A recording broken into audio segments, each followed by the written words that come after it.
All right, guys, I think it's time, so let's go ahead and get started. I am going to kind of start off with some introductions. It's not everybody who just comes and joins. Can you guys hear me? Yep. Okay, awesome. Yep.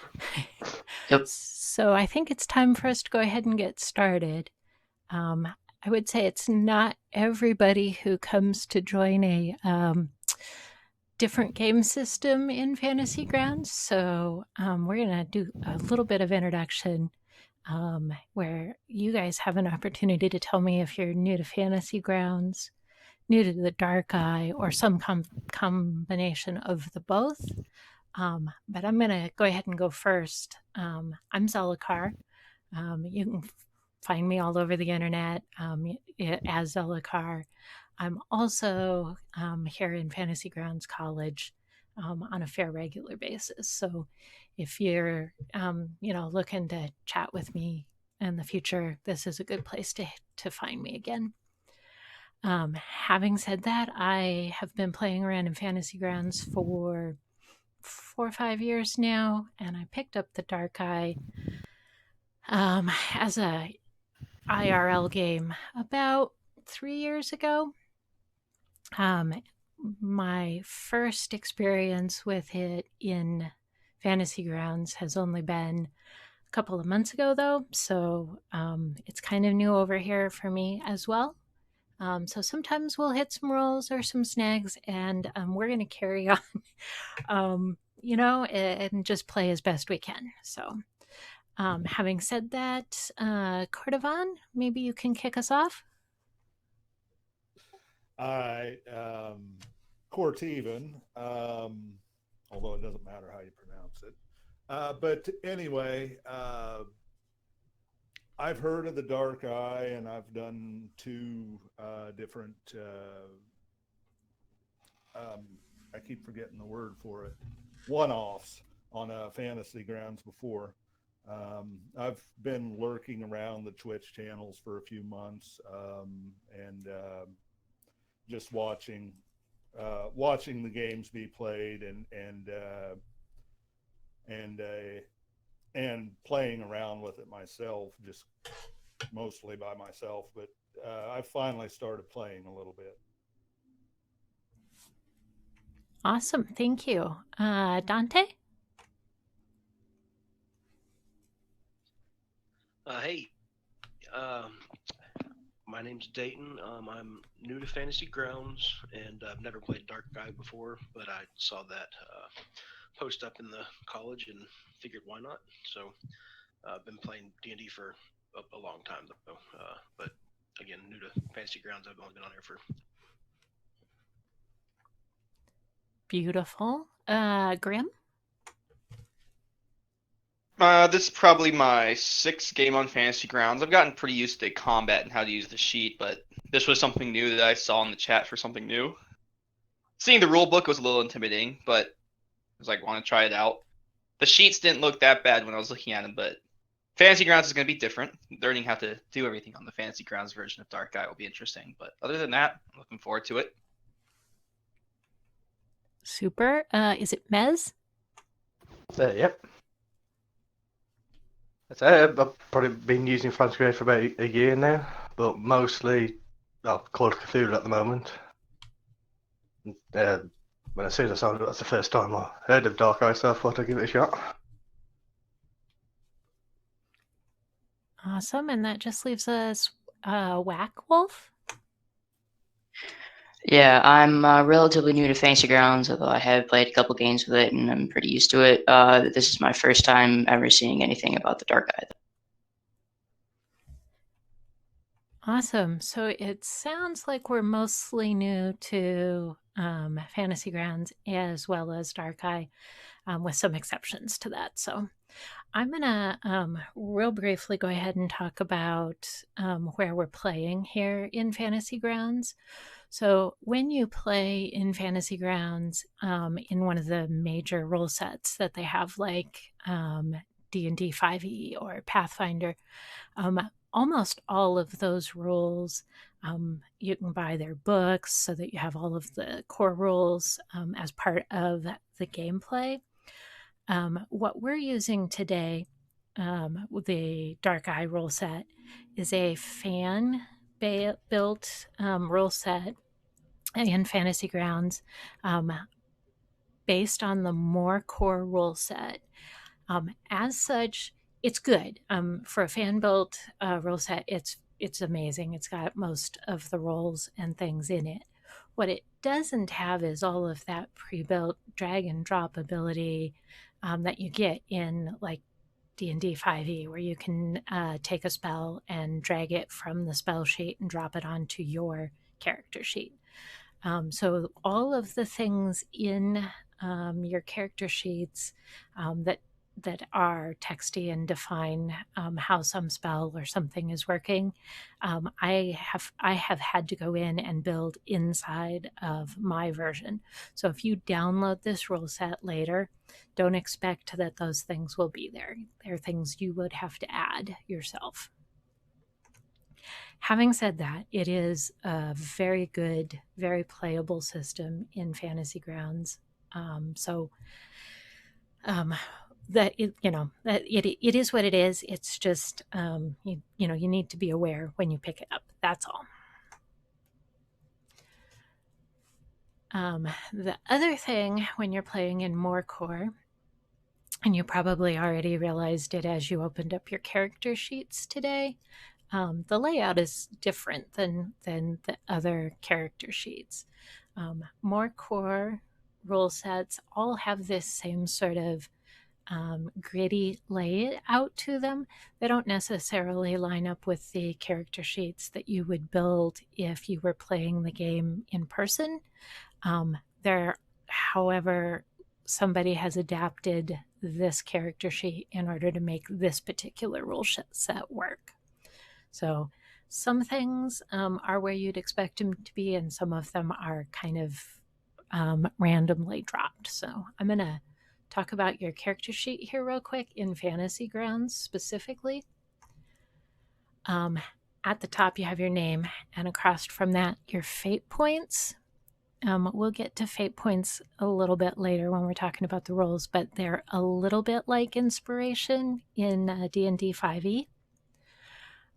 Below that, you have a box section. It's labeled attacks.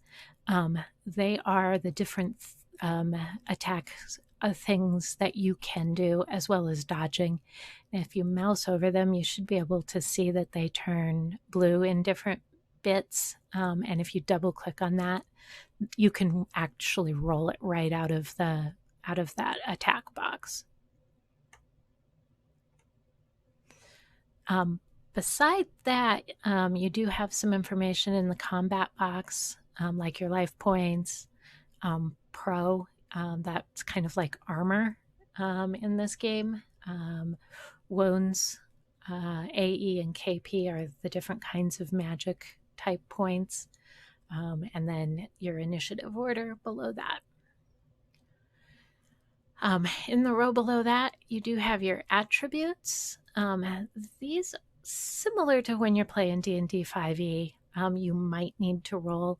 And if you do, what you want to hit is the little eye icon next to the name of it.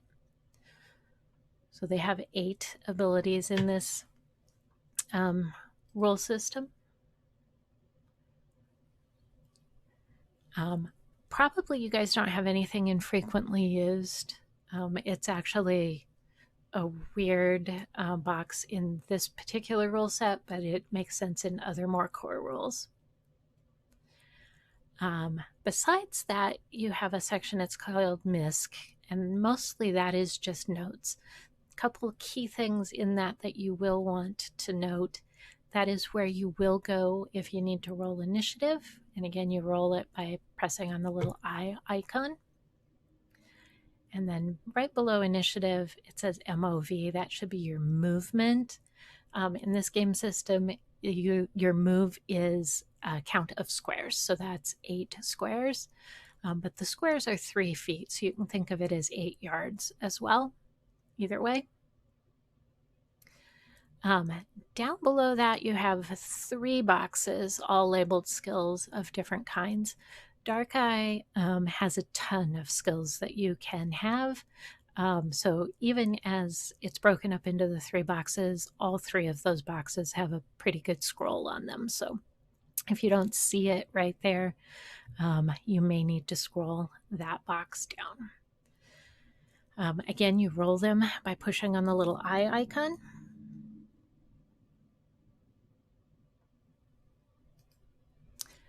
And then some of the other things that you will need to know: if you're a magic caster, your spells are going to be on the second tab under More Data in the upper left corner box.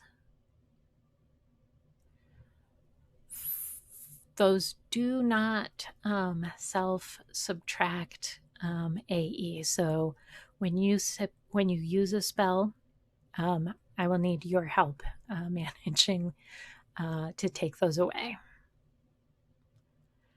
Otherwise, mostly you don't use this tab. You can use it to see the picture of the character or the character's background if you need it. You probably will need some of the things that are on the Abilities tab. For the most part, if they're things that I could add right into your character, I did. So, some of them are that you get an extra fate point or whatever. And I just put on those what page the core rules talk about it. A few of them, though, you will need more information in order to use, and I actually typed those out then.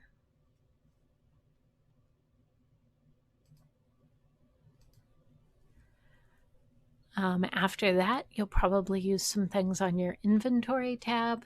The quick start role characters that we're playing with today don't have a lot of equipment. Mostly it's just their clothes and their whatever combat item they might need.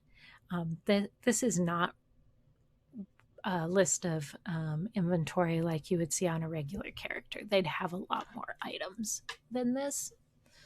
So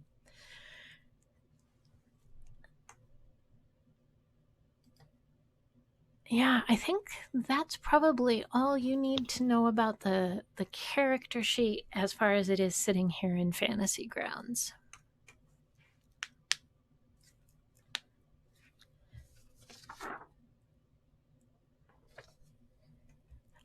So, having said all of that, I will say the Dark Eye is a big rule set. It's got core rules, a little over 400 pages. We're not going to try to learn them all today and play with that. We are going to use their Quick Start rule set. It's maybe 25 pages, including all of the pre-gen characters and a little short adventure. So this is a doable bite-size start. I will try to note some of the other rules as we go along, but I don't want you to feel like we're going to dig into 400 pages of rules today either.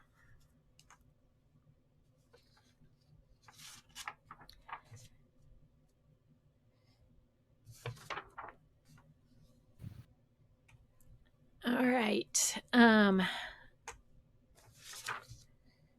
Dark Eye is one of the adventure systems that I think calls for a lot of role play, and it encourages that with a lot of the things that you can roll in attributes and skills. So I'm going to talk really quickly about those. When you are asked to roll an attribute, you're probably straight up looking at something pretty straightforward, right? Can I carry this? I might ask you to roll a strength and see how you do. But skills, and one of the differences between Dark Eye and some of the other role sets, skills are determined when you roll 3 dice. You roll based on what the skill entails, you'll roll 3 different attribute dice, and you will, once it's rolled, you will determine whether it was a success or a failure. And what happens if you succeed straight up? The bottom line of the roll will show overall result, success, and then a QL equality level. So if you roll well and don't need to spend any of your skill points to buy down to make it a success, you will wind up with a higher quality level. For the better you succeed, the higher your quality level, the more information you might get, or the better, more successful your spell is, or it depends on what action is.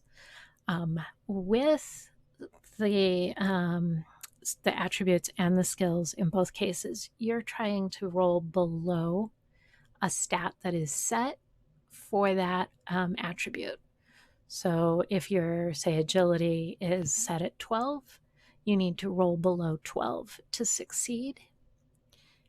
If you're working on it in a skill and you happen to roll, say, a 13, and that skill has some skill points, you can use them to buy down, right? So you could get it down to 12 if you needed to, if you have skill points. Having said that, if you are not successful, you can use a fate point to re-roll things.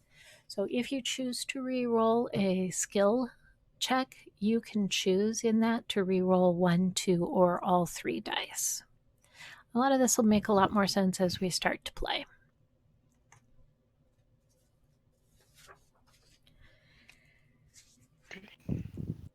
The other thing we should probably talk about before we actually begin playing is what you can do on a turn. So once we enter combat, you will have some initiative. When it gets to be your turn, there are certain things you can do in the round. So you can take actions like make an attack, make a ranged attack. You can use it to move, draw a weapon, draw a ranged weapon, cast a spell. I think that's all of my actions. You can, on your round, also take a free action, which might be shouting a brief sentence, dropping an item, dropping to the ground, say turning around. You can also use your free action to move up to your movement speed. So that, if you do that, that would be similar to the dash in D&D 5e.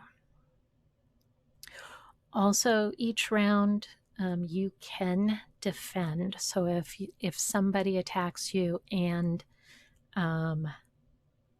hits, you can choose to defend, and that you can do that with a dodge or a parry. For the most part, your characters have a higher parry than dodge, but you have to be holding a weapon in order to parry. You can't parry if you don't have a weapon in your hand, so sometimes you may still need to dodge. Okay, I think I've hit on all the major rules. A lot of them we'll just try to pick up as we get into some of the action.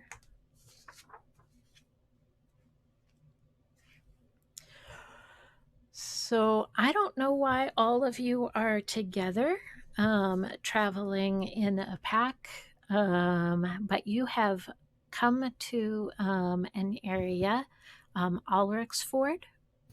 You're kind of, as all good adventurers, together in the tavern.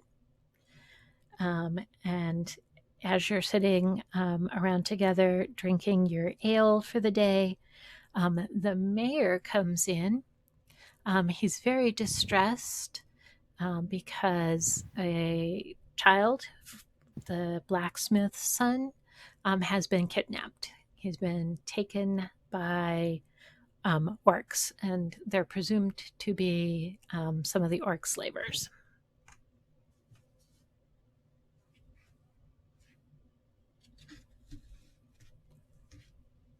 Okay. So I'm just sure. Sorry, I missed that.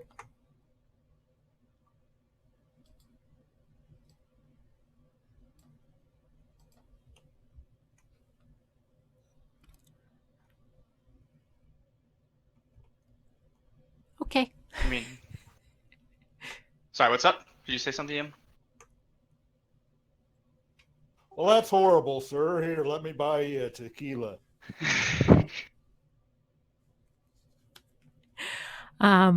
He'll wave the alcohol aside and beg for your assistance because you look like you're fair capable of handling yourself around orcs, where most of the townsfolk are not. Well, I'm never one to down an opportunity to kill orcs and slavers, so I'm down for it.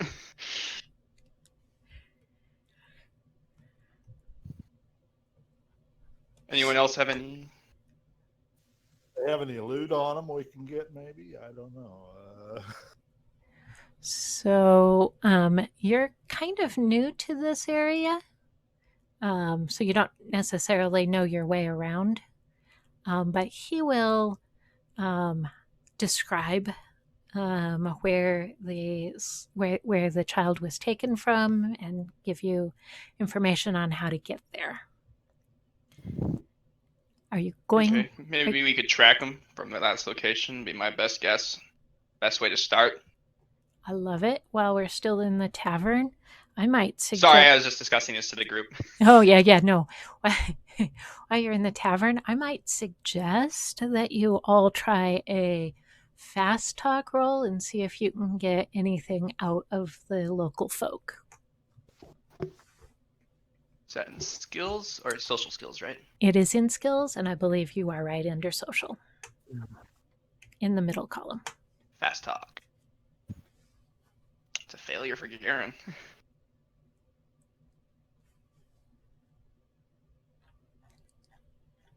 Oh, I guess we can all do it.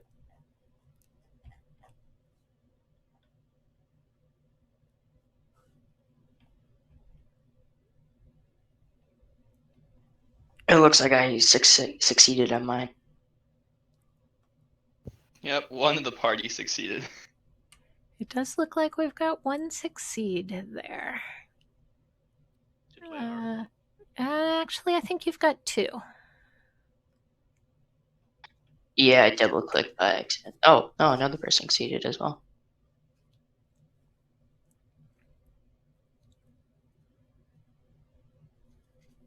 Well, I'm certainly always interested to chase down any slave. So he appreciates you all so much that he goes ahead and offers you a healing potion that would restore 1d6 plus 2.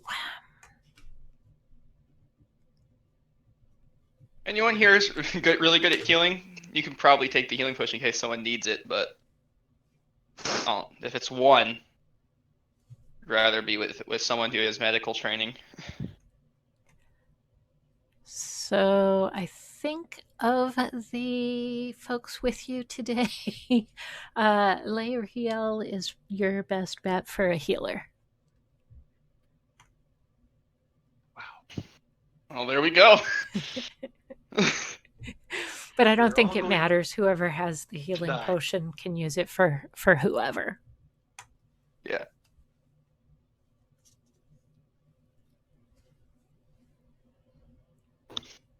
Okay. Well, I'll accept his healing potion. Now I guess we'll hand it off to Laeriel.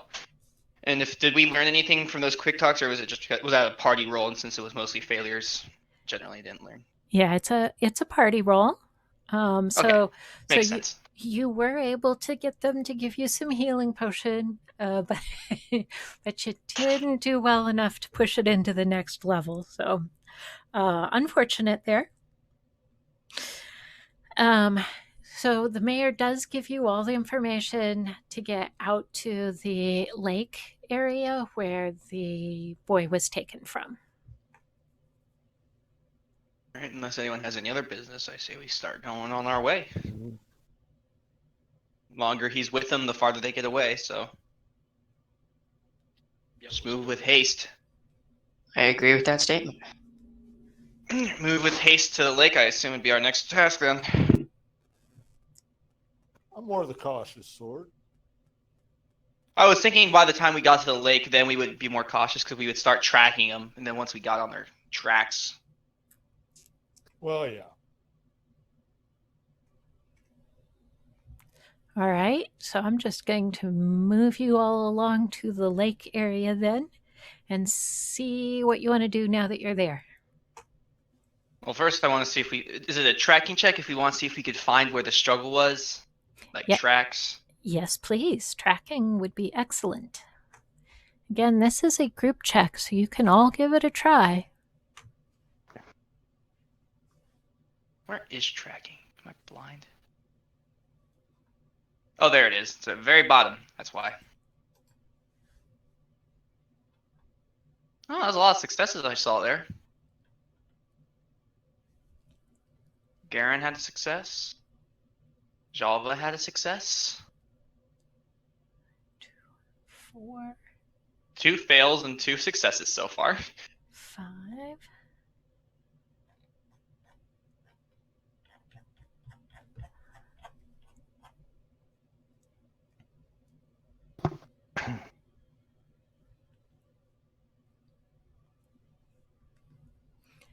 All right, so you have enough. 3 successes, yeah.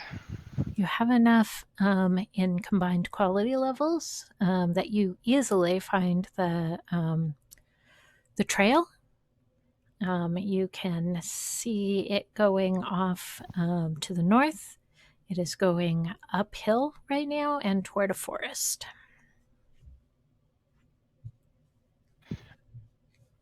I mean, in my opinion, we have the track, but from here on out, maybe slightly more stealthy moving through the woods, but following the trail.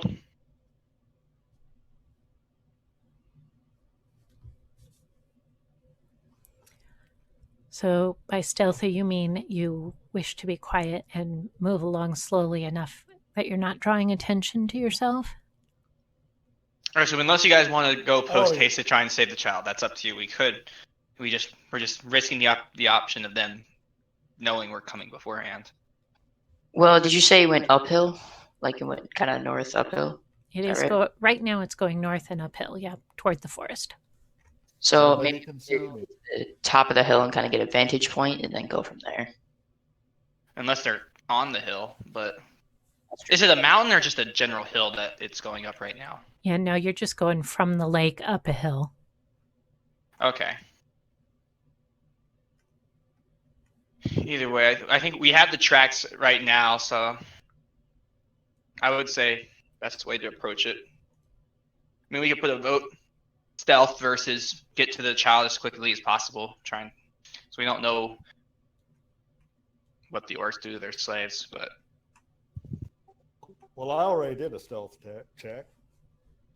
Oh, okay. I'm down for making stealth be our general mission, if anyone else disagrees with that.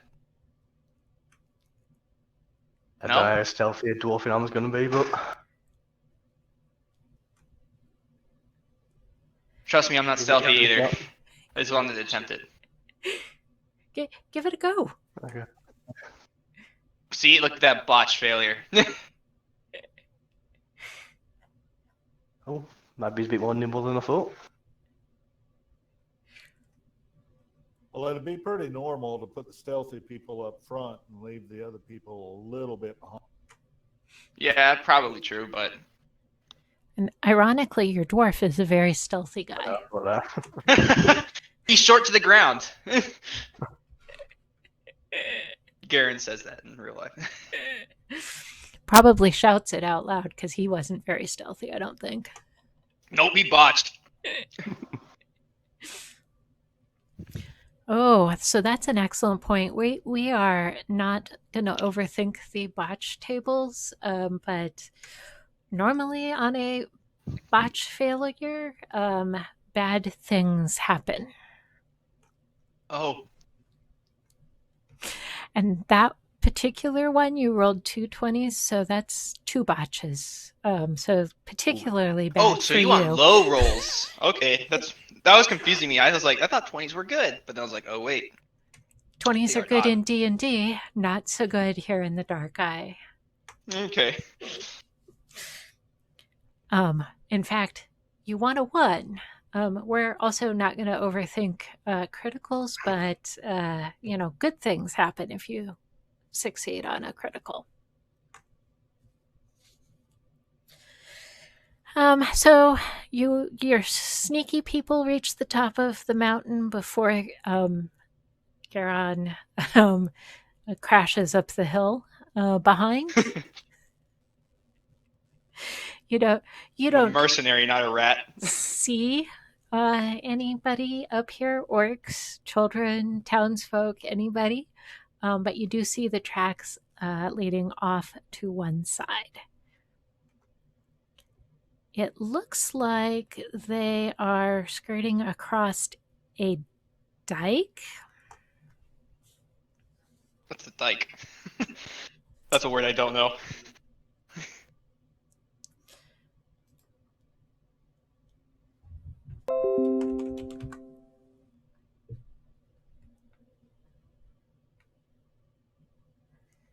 A long wall or embankment built to prevent flooding from the sea, apparently, or a ditch or watercourse.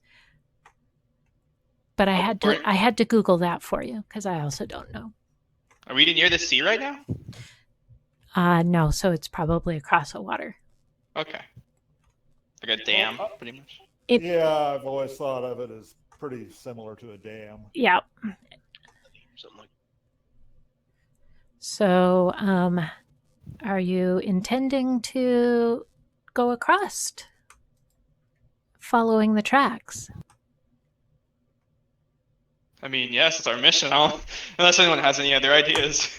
So it's narrow enough that you will need to make a body control roll.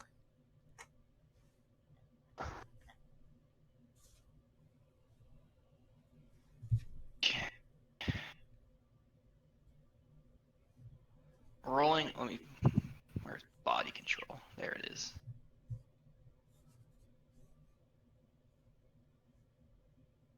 Oh, a lot of successes that I saw.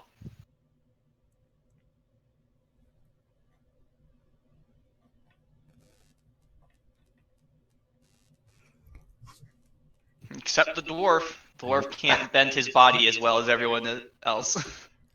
And unfortunately, falls from the embankment far enough that he takes 1 wound.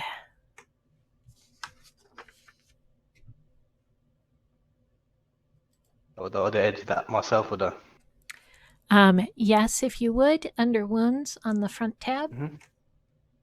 Yeah.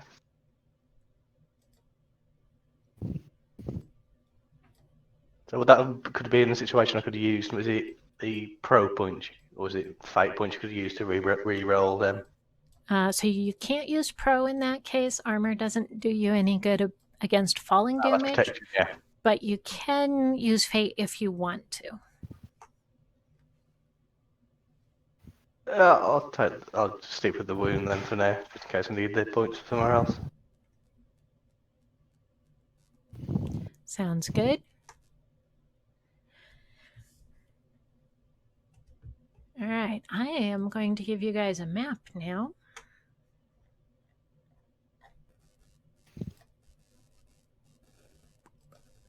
Somebody carry the bumbling door.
All right, this is a pretty big map. And you guys are way down on the bottom. Oh, damn, you weren't kidding when you said way down at the bottom. Yeah, way down on the bottom.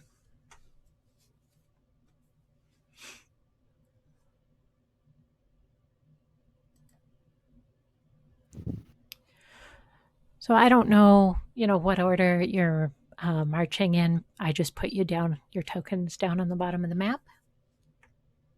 Well, if we're marching forward, does the party want the stealthy people just to be slightly ahead of everyone else? Or do we want to have just the tanky people walking in front and everyone else behind? What do we want to do with it?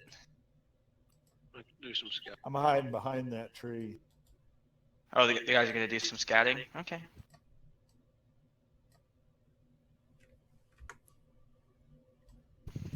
I'll just say I wait there for whatever our scout's doing right there.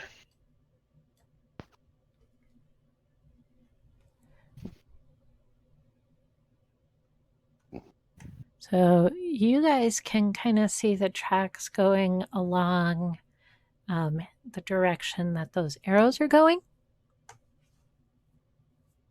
Okay. I'd like to move up to this area to the up here, that area, and see what we can see. Is that a cliff face that you're walking up to, or is that a... So I don't know that I'd go cliff. It's a little bit of an embankment. You can probably skirt down it without getting hurt at all.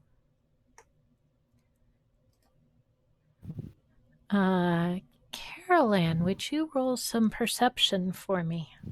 Though I don't remember if it's perception in this game. Oh, it's really a good roll. Very good. You most definitely hear something in the bush to your left.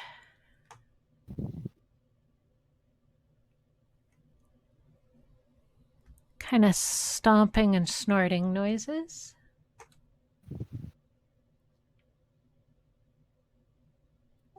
Does everyone else hear this, or just Caroline right now?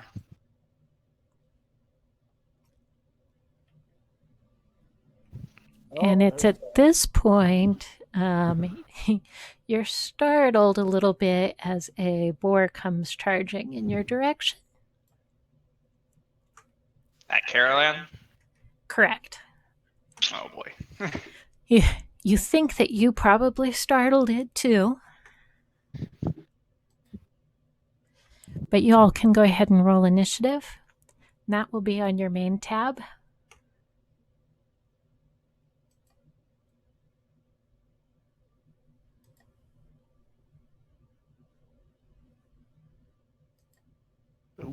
So is rolling low an initiative bad, I'm assuming? Yeah, if you want to go first, you want to roll high there. Damn. Got that one. Also, probably want to roll high on damage. Makes sense. Lariel. Okay, I assume we can see the boar as well.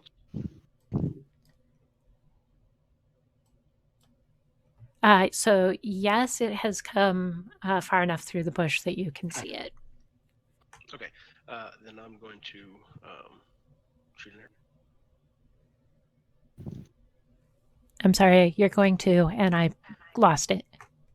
No worries. I'm going to shoot my bow at it. Perfect.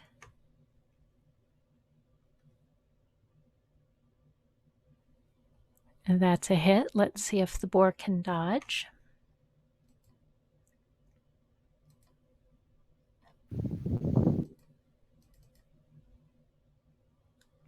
So the boar does dodge. Did you wish to move? Otherwise, I might suggest you use your free action to reload. Yeah, I'm going to reload. I don't think it...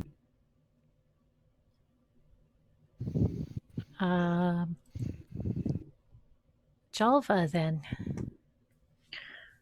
All right. Well, I'm gonna move close to the boar as I can here.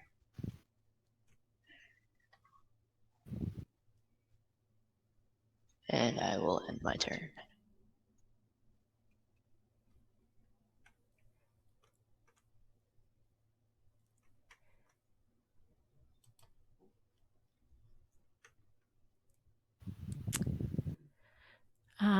Well, Carol Ann, you're the one right there. So you're the one the boar is going to pick on today.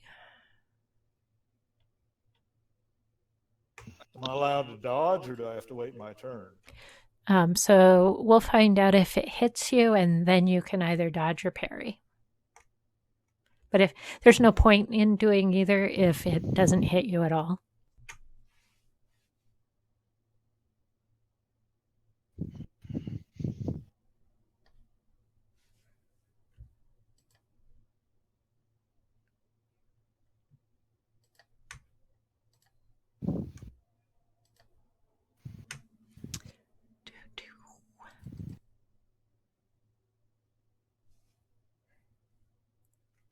All right, so it would hit, and you can choose to either dodge or parry. Dodge is in the examples right at the top, but the parry is next to whatever weapon you might be using. It's called PA.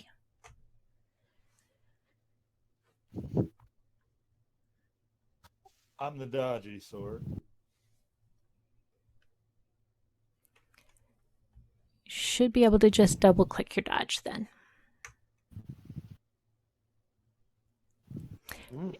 You are dodgy, as a matter of fact.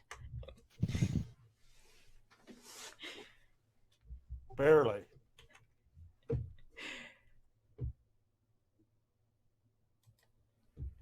Caron. All right.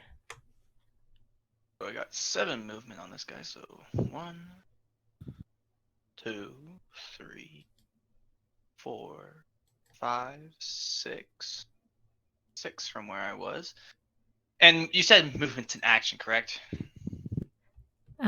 Yeah, so you can move as your free action and still attack if you want to. Okay. Well, I was just thinking to do something weird since I know this is a thing. Can I do the was it the feint action that makes it easier for people to hit him? I'm trying to find it. I was reading it just a second ago. What's up? Oh, I was going to grab your character sheet because I don't Feint remember 1. which A one's skillful feint can distract the enemy, hindering defenses. Attack with a penalty equal to the level of the special ability. If you hit this opponent's defense, suffer a penalty of 2 per level. Okay.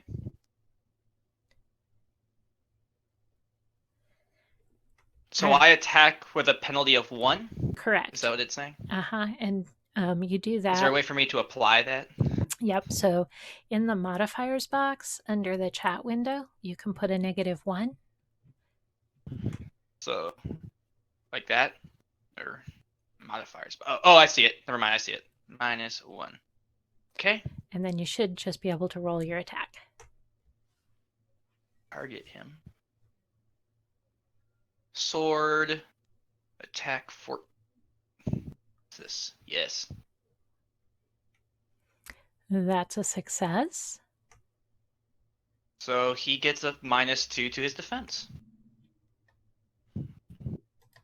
That was my feint ability.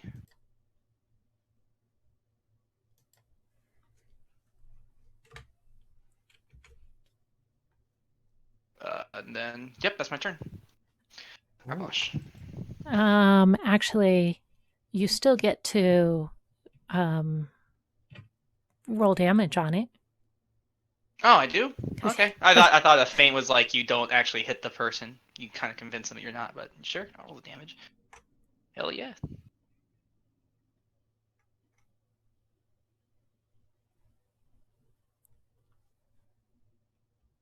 Awesome. So the boar now is getting a penalty from feint, but he's also getting a penalty because he's got a pain level as well. So continuing to hit him will he'll be less able to dodge going forward. But Arbosh, it's your turn. Okay. Arbosh is going to use both his actions to move next to the right side of the board if I've counted the squares right. 12, yes. Yeah, it looks like it. That side.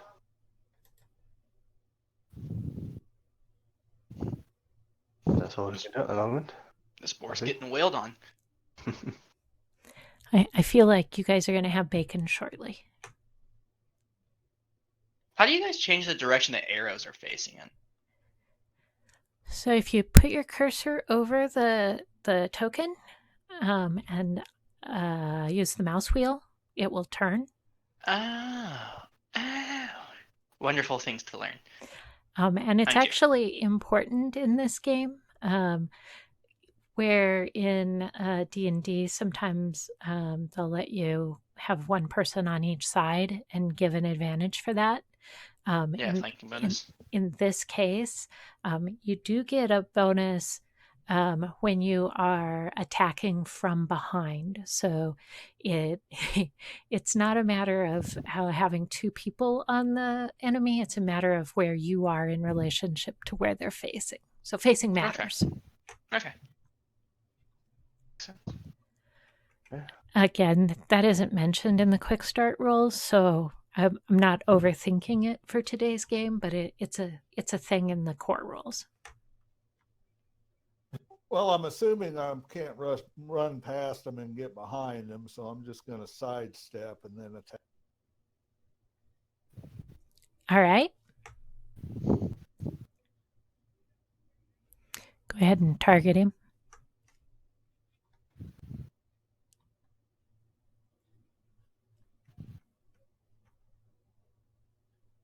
Control click, is it?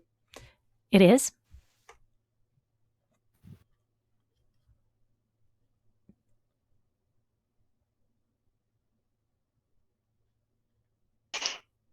Okay, so it's AT, right? AT is your attack, yep.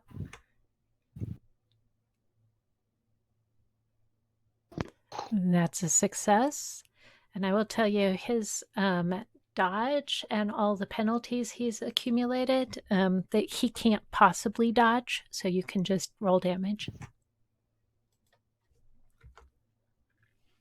Oh, oof, minimal damage. Feels bad.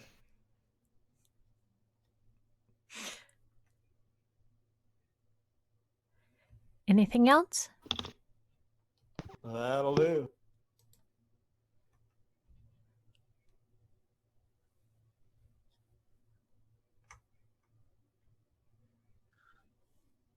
All right, I'm going to go ahead and fire it. Beautiful.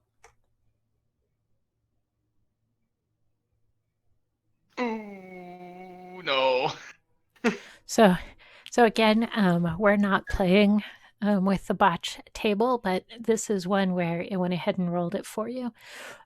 What they do when there's a 20 rolled, it's a possible botch. So then you roll a second dice to find out if it's a confirmed or not. So if your second one rolls lower than the stat you're trying to get, it's just a normal failure and not a botch, which is what you had here. But if you both of them roll above, that it's confirmed. So bad things would happen. You just shot our dwarf in the ass. Maybe you break So your bowstring and can't shoot again. It depends. It's a table. Okay, can I go ahead and fall off this little cliff here? Be shame. No, I'm gonna jump down. So you can if you want to. I mean, role play any way you want. I want to slide down, and can I move further than that, or how far? Yeah, so I think you have either 7 or 8 movement on your sheet. I don't. Yep, perfect. Yep, this will work.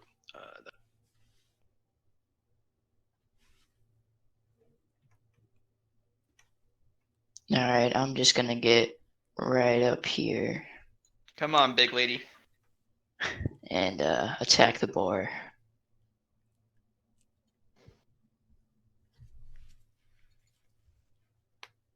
Your die is doing all sorts of wacky stuff.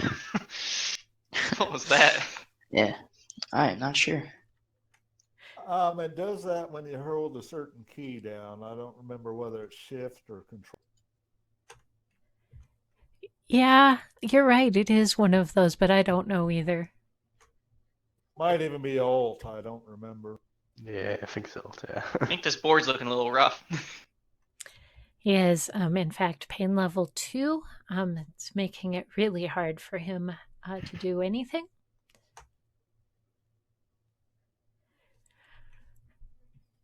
He didn't really come in here for a fight. He was startled, so he's actually going to turn tail and run. Are there attacks opportunities in this game or no? There's a thing. It's not really called attack of opportunity, but Ability? what can happen is that they can roll with a penalty based on how many enemies are around them, and if they still succeed, they get away free. And if not, if they fail, they can move half of their movement distance, but they take attack of opportunity from everybody, even though it isn't really called attack of opportunity, but that's beside the point. So regardless, you guys all will get a hit on it as it turns tail to run.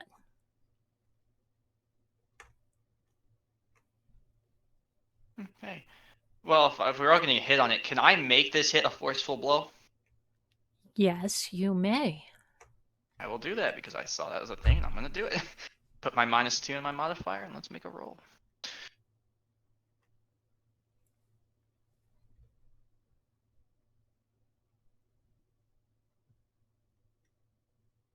No, it's a failure. Unfortunate. I wanted to go for that extra damage. But I rolled a 19. There was no way. Any of the rest of you taking attack of opportunity? Yeah, I might as well. Yeah, Carol and Javalva and Arbosh can all make attacks. Yep. I want some bacon, goddammit. Go ahead and roll damage on that one. Pain level disturbing. I like that. A disturbing amount of pain. I don't know if I'm being blind, but I can't seem to see any attack skills. Does Tajalva have reach on her weapon? I just noticed it said reach next to yours, and I was like, huh. Yeah, I do. Looks like it. Most of the weapons should have some kind of reach, whether it's short, medium, or long. Again, that's one of the core rules that we're just kind of ignoring today. Makes sense. Well, I think she just incapacitated it. Tajalva. She rolled max damage. Yeah, so that is a really awesome roll. Nicely done. Pain level 4 is incapacitated, but unlike D&D, you're not dead at that point. You are unconscious and you drop to the ground, but somebody could, revive you. So somebody else, if you want bacon, will have to make another attack on the pig in order to. I want bacon, goddammit. This is great food for tonight if we don't catch them today.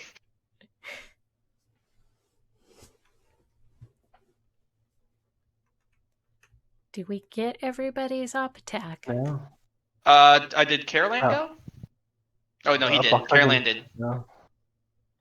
Can't seem to see any attack. Oh, Arbosh needs to go. Yeah. You also need to target him, so just control click that guy. But I can't see any attack skills. If you go into your attack, you're supposed to. There's something that says AT14 next to like your sword. That's blue. If you double click that, it rolls. It's on the first tab, right in the top section.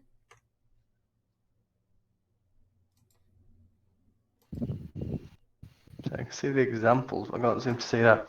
Yep. So under examples, the first thing is dodge.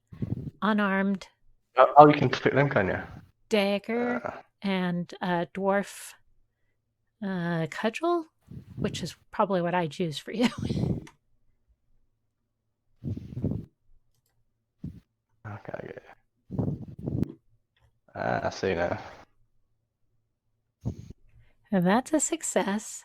And presumably you do way enough damage to finish it off. Oh, for sure. I don't know. It's highlighted.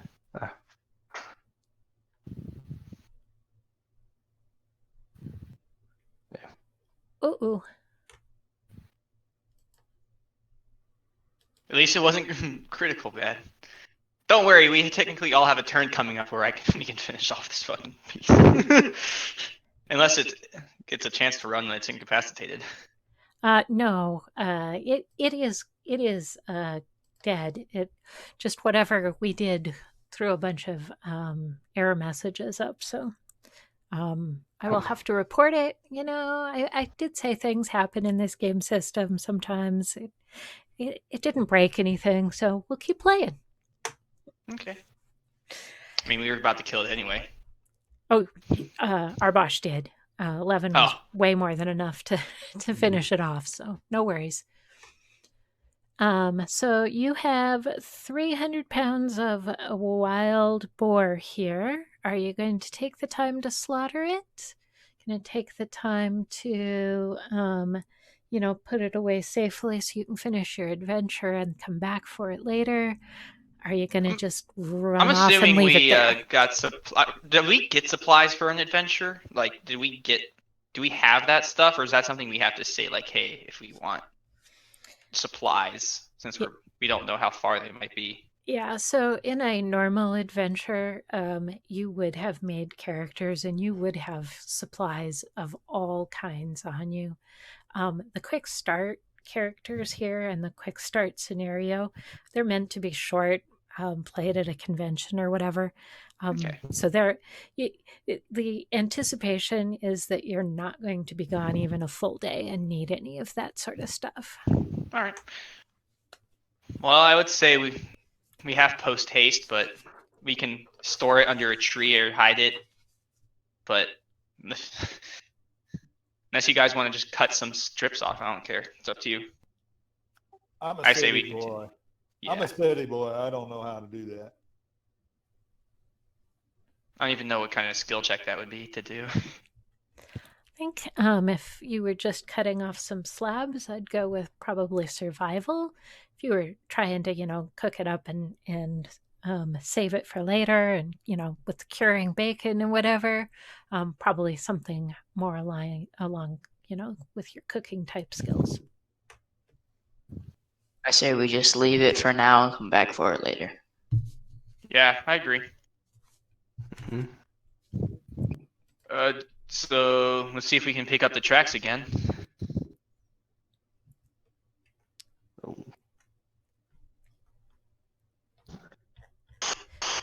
Well, I'm not sure that Carolan did. Well, he's stealthy. That was Caroline's stealth attempt. Oh, okay. Well, he's not stealthy either, then. Yeah, I'm trying to hide behind what's probably a sapling. You're a rogue, aren't you? Do you have like a special ability to reroll stealth checks? That might be something you have if you look in your abilities.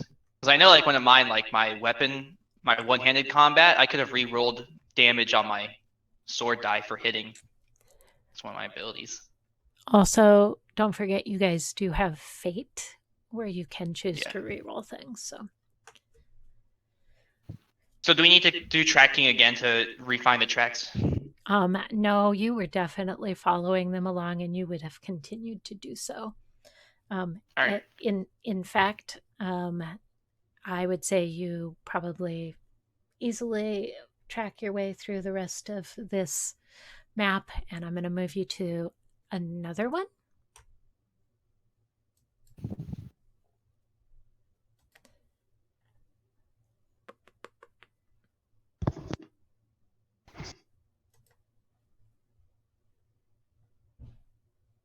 Such a massive map.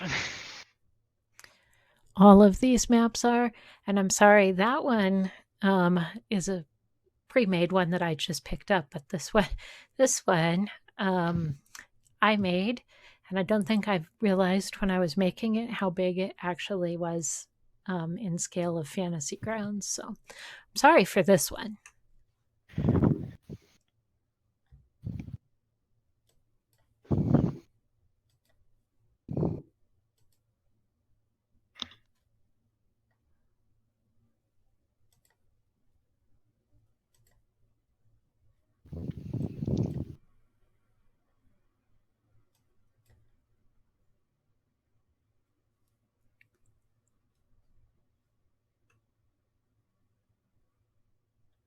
So did we say we found which way the tracks leads carrying on towards northeast of area?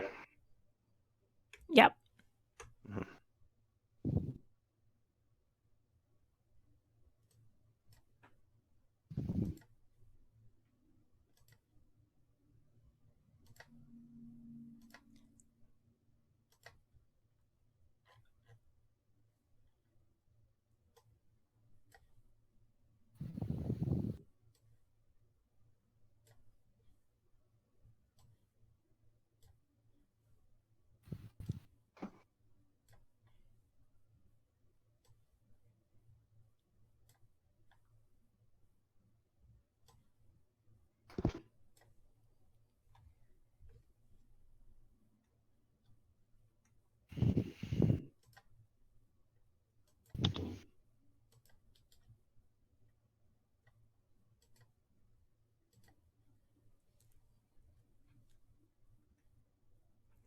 Again, really big map, and you guys are on the bottom. God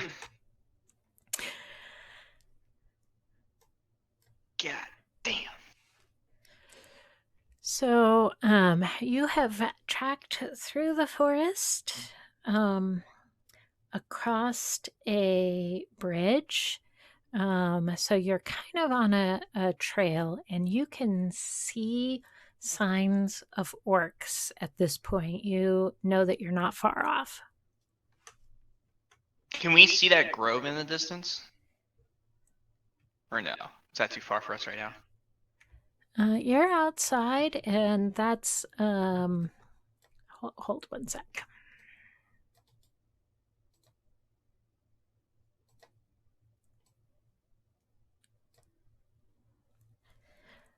So you're outside in broad daylight, and you're maybe 40, 50 yards from the grove. Yeah, I think you can probably see it.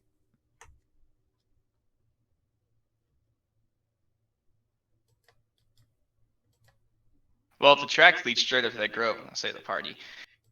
I guess we can try approach carefully, maybe go around to the trees instead of approaching them straight on this. Is this like a road, like a path, like Yeah, more like a path. It's Mhm. not like a a well-traveled road, but it's a place where there was a bridge, so there's a reason people go this way sometimes.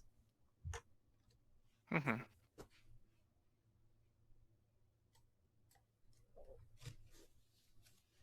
Well, guys, do you want to just make a general stealth roll to see if we can move stealthily up to these groves? Yeah, that's a good idea. Sounds good to me. Why not? Caro, what are you doing?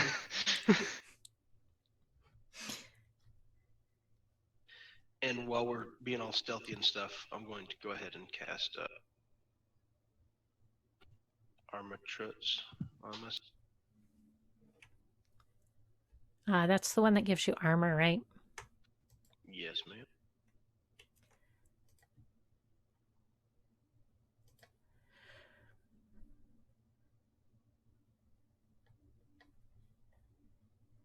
So you should be able to roll that one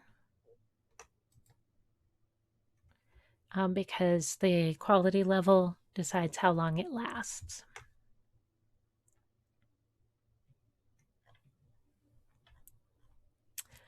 I'm going to suggest you might want to consider fading that. So if you want to use a fate, you double click the number near the top where your portrait is that says fate points. And then you can determine how many 1, 2, or 3 of them you want to roll. But if it were me, I'd just reroll Sagacity because it's the only one that's actually a failure. How do you re-roll one of them? So I would do on my main tab just the Sagacity itself. Well, for Garen, my intuition is what failed me, so I need to re-roll that again. I actually succeeded on my courage. Fair enough. So I need to re-roll intuition. Where is that at?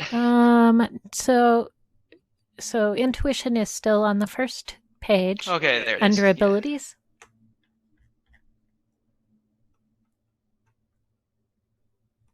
That was a success. So Garen succeeds his stealth check for once. Well, Carolyn's gonna re-roll. What is it? Courage, I believe. Well, wait. See, I've got.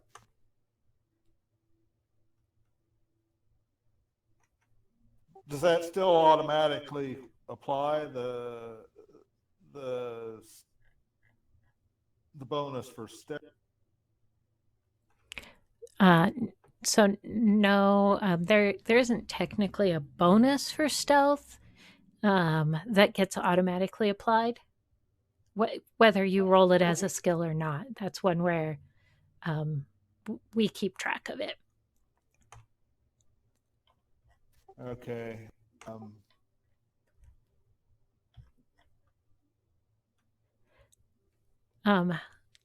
It does look. Okay, it looks like Carol Ann, it looks like when you re-rolled on your fate, that one failed as well. So you can only re-roll once. Well, see, that would have been a success if it was rolled in the original, because I have 5 steps. You have 5 skill points, so you'd have been able to buy it down. Yes, because you only needed 1. Successes, 11. QL plus 1.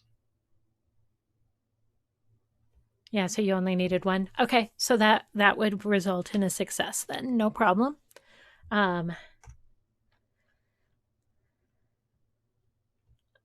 Actually, looks, L'Ariel, like your reroll was a botch though.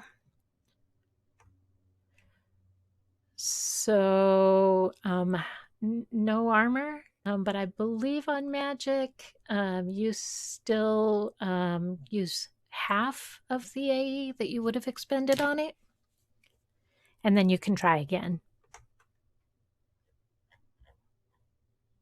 Okay, so how much would I take off? So that particular one, your AE cost, if you were going for Pro 1, would have been 4. Pro 2 would have been 8, and Pro 3 would have been 16. So I don't know what you were going for. Okay, I got you. The time's determined by I gotta tell you what I want. So I mean, I was probably going for at least the Pro 2, but I didn't know about the different.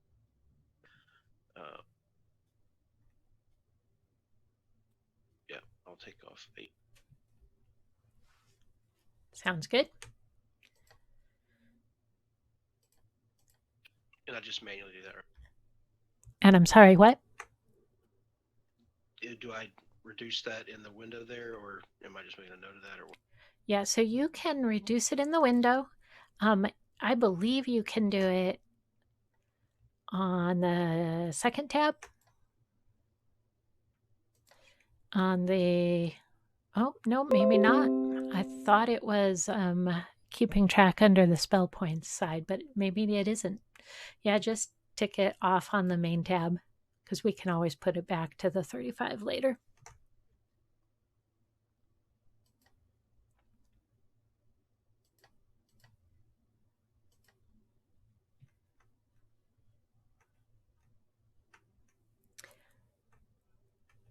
Did you wish to have another go at that and get armor before you I'm sorry. I was thinking. move, or I was thinking we were in combat. So, yeah. Let me.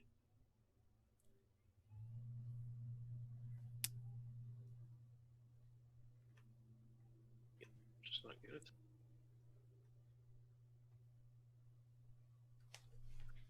Okay. you would At least be pass my stealth. you would be great at D&D, but Dark Eye might not be your role. Well, that's not what they tell me when I'm. Oh, It's all ones. It's all ones and twos in D&D. Yeah, I don't understand quite where I'm at right now because that was a critical failure. Was I even allowed to re? Oh, did you have a critical failure? I missed that. So, no, you wouldn't have been able to re-roll and use fate, but quick start. We're gonna roll with this.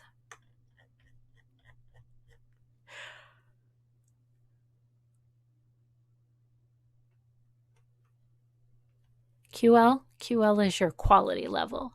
The higher Where do you see that? Where do I see that? Yeah, where do you see that? If you want to. Well, let's try somebody who succeeded. How do I remove the fate point then if I did that re-roll? So up at the top of your character sheet, next to your portrait, it says fate points. If you double click on it, it will take one away. All right. Oh, I found where it says the quality level. I found it. I see now. Awesome. So before you get that far, I'm gonna show you what you can see. So I'm gonna let you retract that movement if you wish to. Well, I'll say that man just went a mile out without the rest of his party. No, Well, I think he did want to move up. I just don't think you would have gone quite that far. And I would have at max gone that far. I would have been inching forward. As you got until we saw something. Maybe here you'd have been able to start seeing what's in the clearing. So in the center of the clearing, you can see a small child. He's probably 10 or 11. He's tied to a post and he's whimpering. And then right inside the glade area, you can see 3 orcs. They seem to be sitting around a campfire. They're probably having lunch and telling each other nasty jokes. And then toward the back, you see one more orc off on his own. So, DM, I have a question. Yep. If I wanted to set a trap with my party, like, I'm trying to figure out how warfare works, the warfare stat. Is that just figuring out something, or could you use that to possibly set up traps?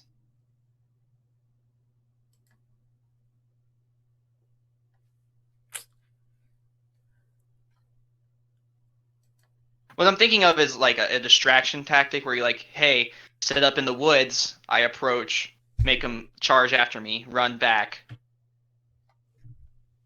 hit them with a surprise attack. But if that's not possible, it's Yeah, so I'm sorry, I don't know which skill you're. Oh, skill specialization warfare. That one. Let me read it real quick. Whenever I click it, it just says read it in the book.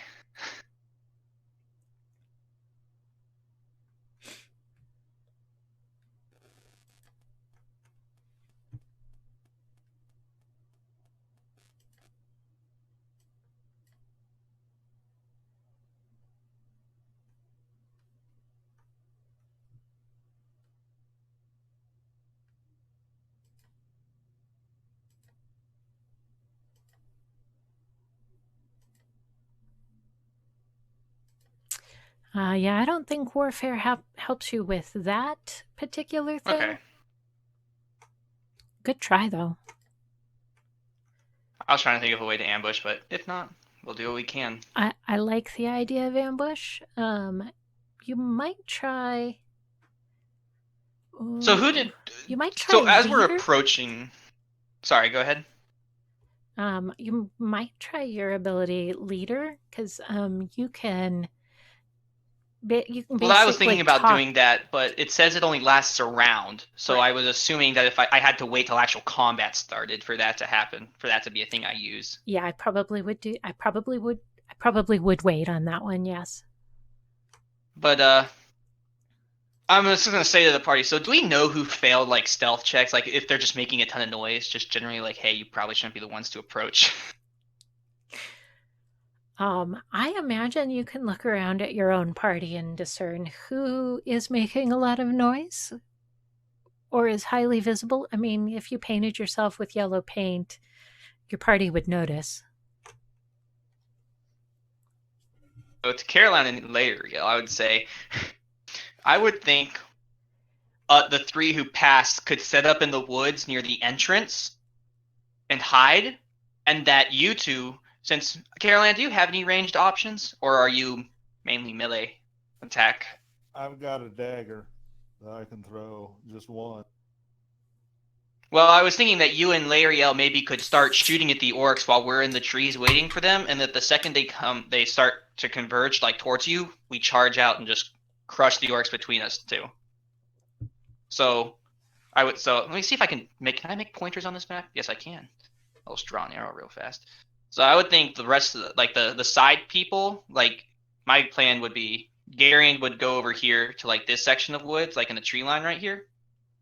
And that who else passed? It was Tajalva and Arbosh would be about right here.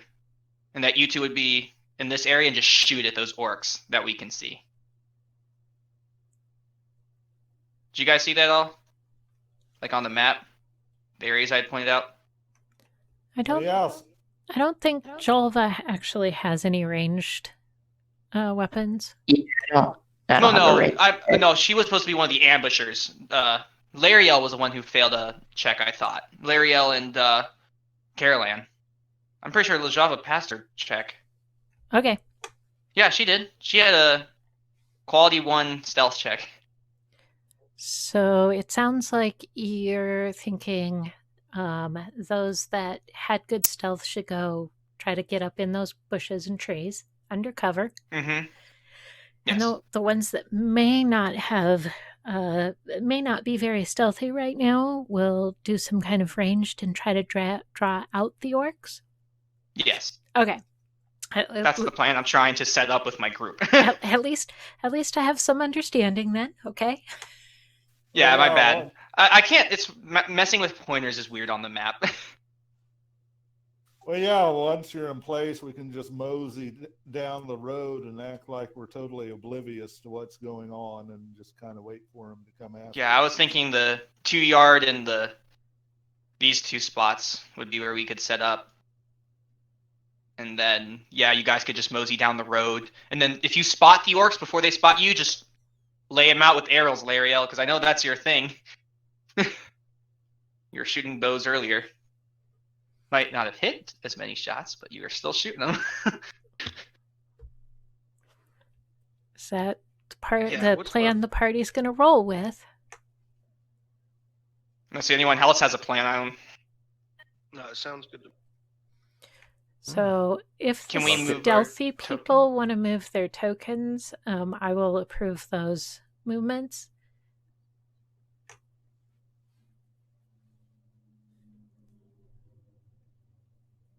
So stealthy people go there.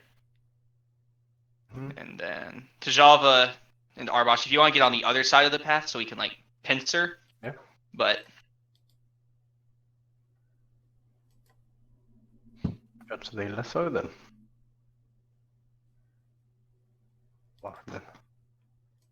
No, I didn't put myself on a box. That's just going to confuse me. I hate when I do that by accident. Arbosh, where are you headed? Is there 2 people on that side, so I'll go join this Hey, side. Lariel, you were one of the ones who failed a stealth check, so you shouldn't have been one of the ones going forward. I didn't fail a stealth check. I failed everything else. Oh, what did you fail at? What were you trying to do? The two base and mage armor. Oh, okay.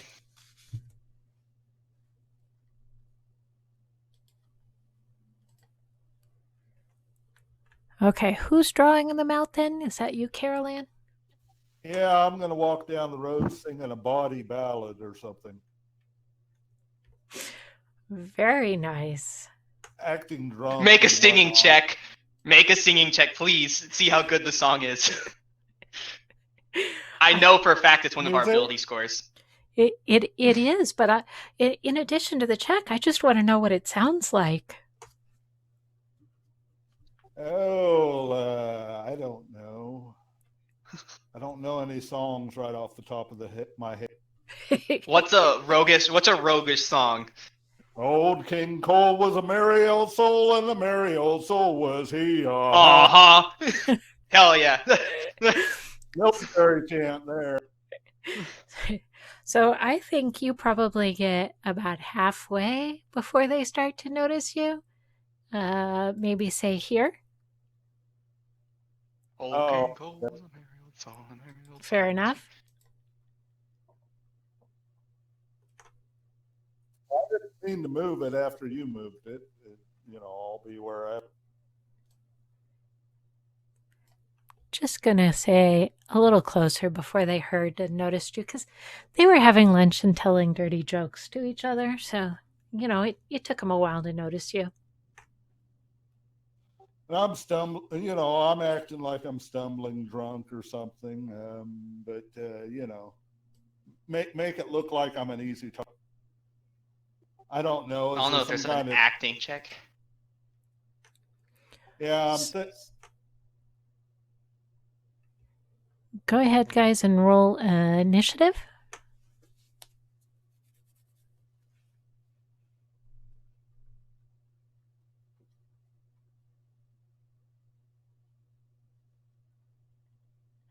I rolled high for once. Huzzah!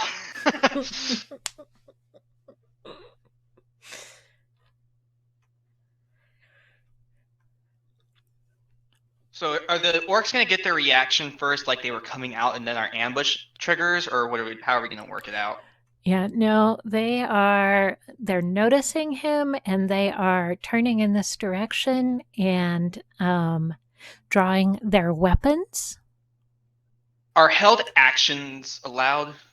Like if I see one, or when it comes close to me, like crossbow attack or sword attack? Yeah, not really a thing in this system. Okay, well then I'll just use my leadership ability then to give everyone a +1 to all that stuff that it was, since we're about to enter combat anyway. So let me make a fast talk roll to see what my quality level is for that. Fast talk. Would that make sound? Yeah, but I think we've determined that we've already been noticed, right? Well, I thought we were in hiding. The ones you that were on the guys. side. You guys are still hiding, but I see what you're asking. Yeah. The one trying to do leadership isn't the one that's being seen. It's a good point.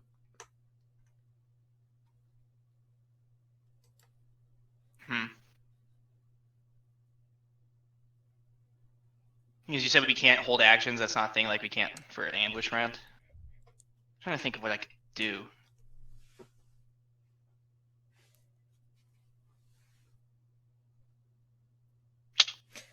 Yeah, it's not usual that players want me to make the enemies take their actions first, so...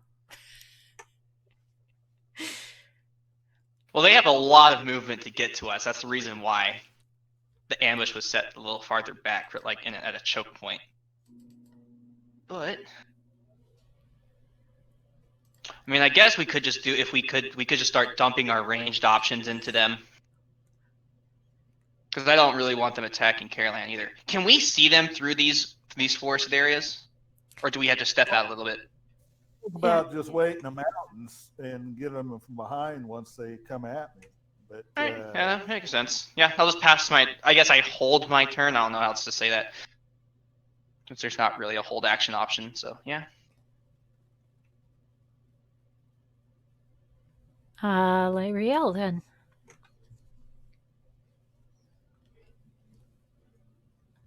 If all else fails, they could, if one side of us attacks, like Lariel, if she decides to attack, then they would know she was there, but then me and Arbosh could come in from the other side and pincer them between us. Yep. So if Lariel wanted to make a shot, it actually would make kind of sense. Yeah, I'm gonna go ahead and shoot an arrow at this and come back.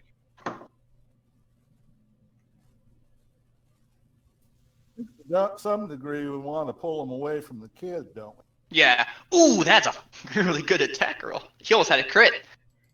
Nearly a crit. Orc does not dodge, so you can roll damage. Would they get do they get a chance to dodge when they're not aware of us, or is it just because he sees an arrow flying at him, he attempts to dodge, sort of thing? More like that. Okay. I'm guessing we don't have like the sneak attack like Sing, where like if a person's unaware of you, bonuses. Not sneak attack per se, but you can have the attack from behind as a bonus. Okay. Well, if they get pincered between us, we'll have the attack from behind, so that'll be nice. Okay, I'm gonna go ahead and reload for my bonus attack. Okay, your free action. Yep.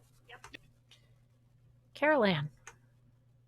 Hey, you scallywags over there, I see you. You're up to no good, ain't you? Anyway, I'm going to go over here. Smart. Bring them towards the people that, they somewhat know are there.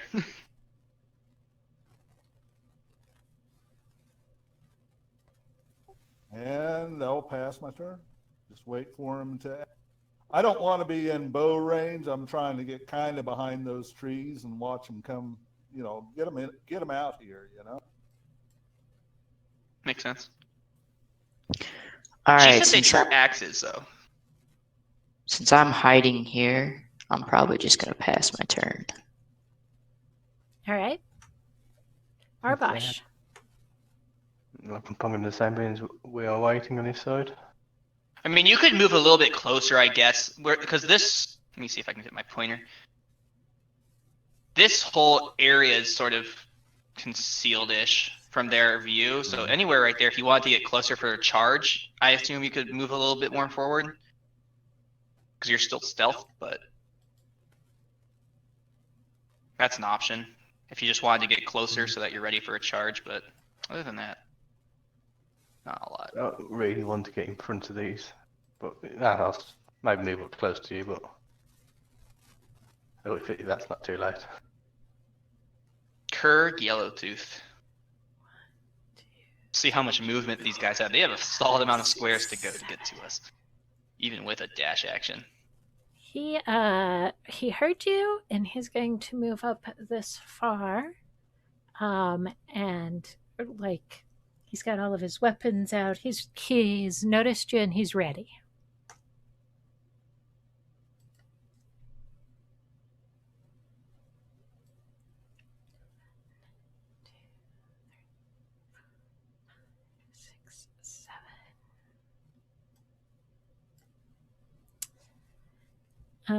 Six is actually going to dash. 3, 5, 6, 7. Oh man. My child is sniffling and crying.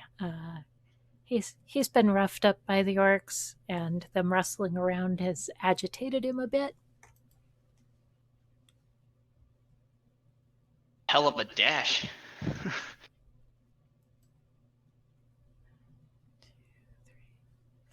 5, 6, 7. 2, 3, 5. All right.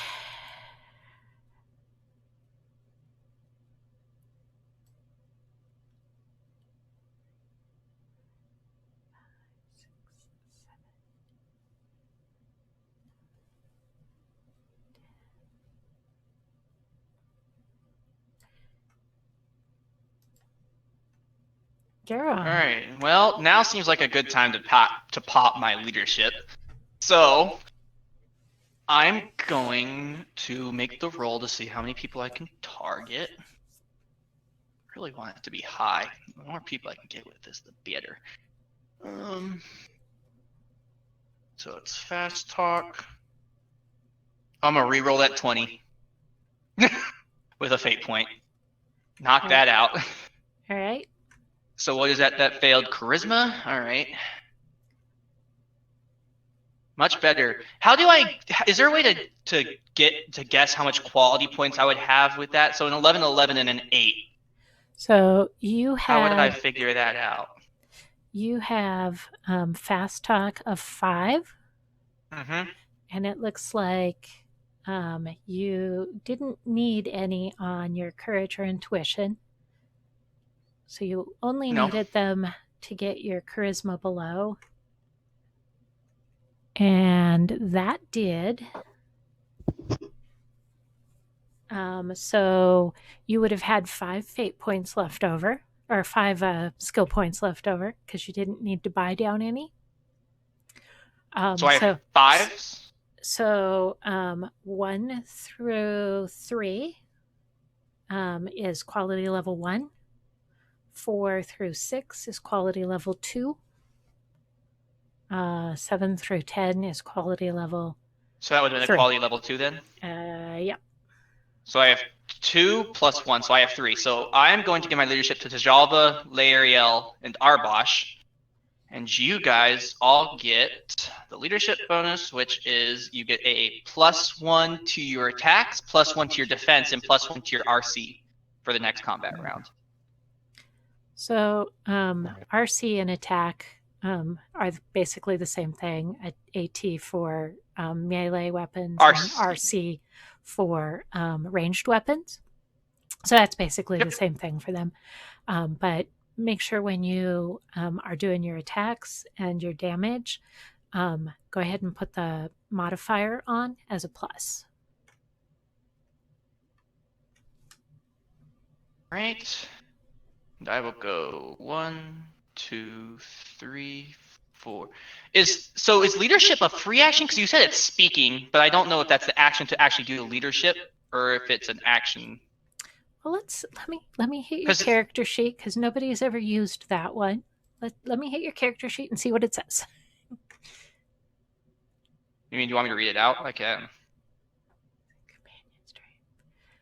It says spend 1 action and make a check using fast talk. So you used an action. So if you also move, you can't also attack, right? Yeah. I'm just counting out my boxes now because I just want to move closer. 1, 2, 3, 4, 5, 6, 7. That would be 7 boxes.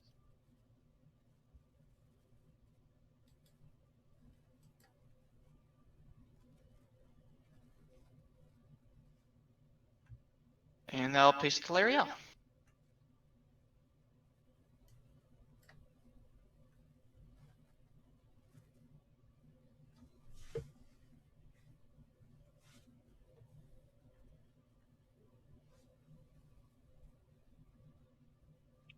Okay, I'm going to use my. I'm going to get all the names wrong, but pardon me. Use my action to attack, but I also want to back up. Yeah, do you want to do your move before or after your shot? No, I'll shoot here. Okay. Don't forget to add your +1 to your attack roll.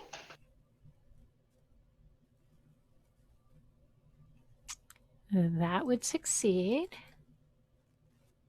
Is the +1 to the damage to or just the roll? I believe it was also to the damage, but let me read the leadership again. +1 attack, +1 defense, and +1 RC.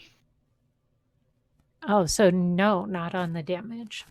Yeah, just the attack roll. Makes sense. Okay, so it does not dodge, so you can give it some damage.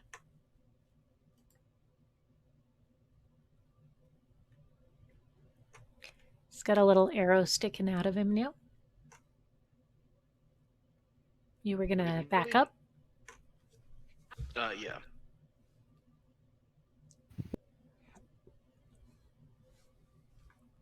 Oh man, you're getting really far out of there. Said bye. Okay, now what is my range on a dagger throw? Your throwing dagger. So at the end of that line, it says 2/10/15. So 2, you're in close. 10, you are at mid range, and 15 is as far as you can really hit anything. Okay. So you could do it at 13 yards. I had another question. What is I don't know exactly what precise shot / throw does for me.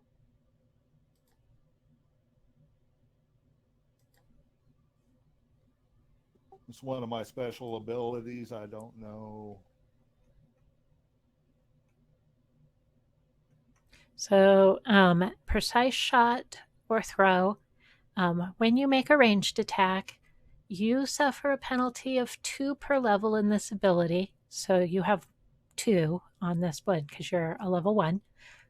If you hit, you get to increase your damage by 2 points per level. So it would mean taking a penalty on the shot, but if you hit, it means you get a bonus to damage. Okay, well, I'm not going to do that just yet.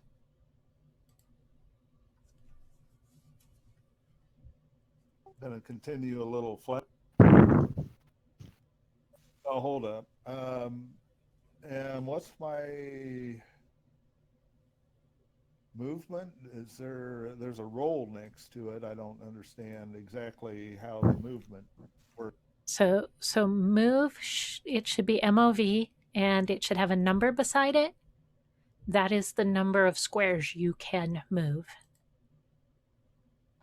It's also Okay, so number of yards. So if you want to, just draw it on the map like you were moving, it would be 9 yards. Okay, so that dice thing doesn't really mean much. The dice doesn't actually do anything in this particular. So more core only lets you put stuff if it's got either a roll or a stat behind it. So in order for them to place it on the character sheet, they had to put it in something. So it does have a dice beside it, but it doesn't actually do anything. Okay, well, I'm going to go ahead and move a little bit out. I'm trying a little flanking action here, and then I'm going to throw my dagger.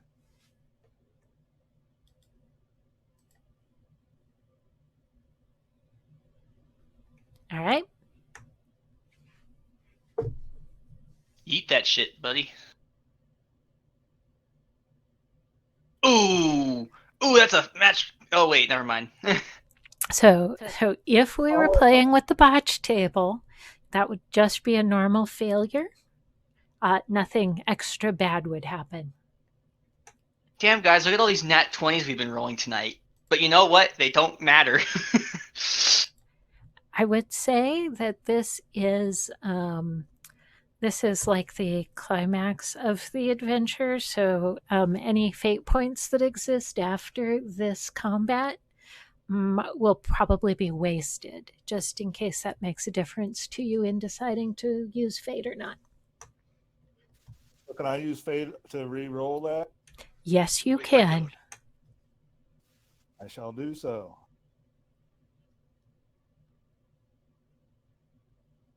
Much better. That's a success.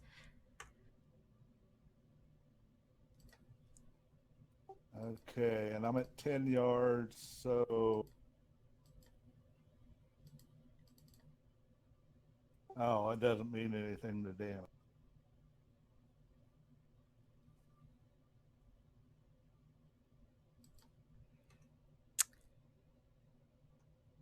Yeah, so he did not dodge, which is good.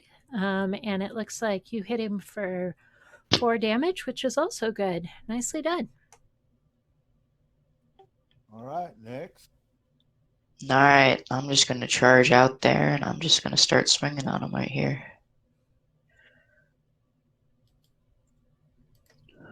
Just Oh, yeah. Beautiful. Do it.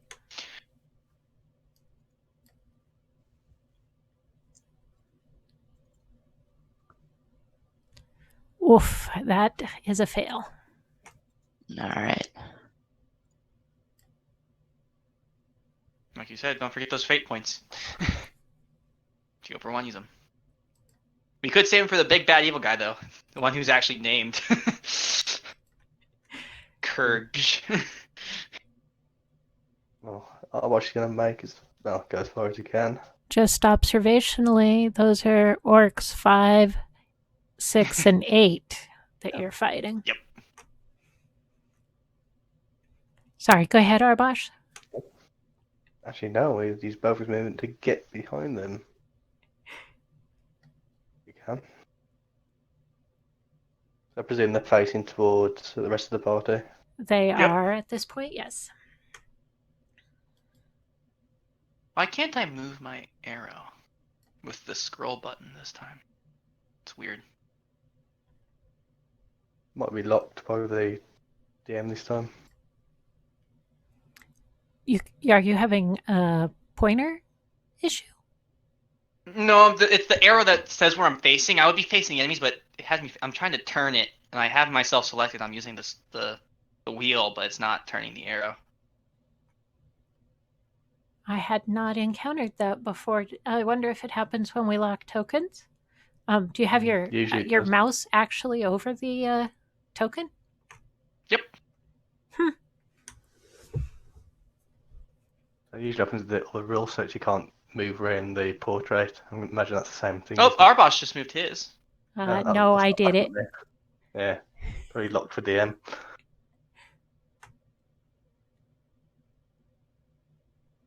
Well, that's disappointing because we kind of need it to just work for players too.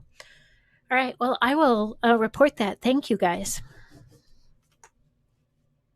I think that's all I can do at the moment. That's both my actions. Yes. That man has a lot of movement to get over here. He does, but he's not going to. He's going to defend the prize. I mean, hey, if he lets us kill his buddies first, I'm all down for it.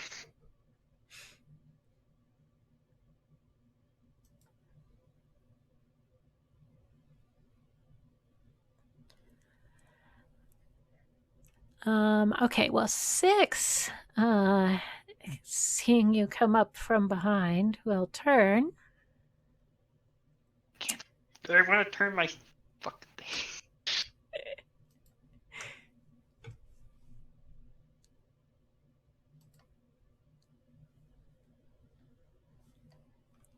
And he will try to attack you with his saber. That would succeed. Do you wish, Arbosh, to parry or dodge? Dodge.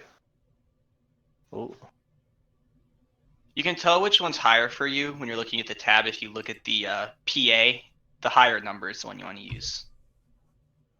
So PA 7 versus PA 6. And whether you do parry or dodge, just double click it. There you go. Oh boy. I use a fine point for that. You can.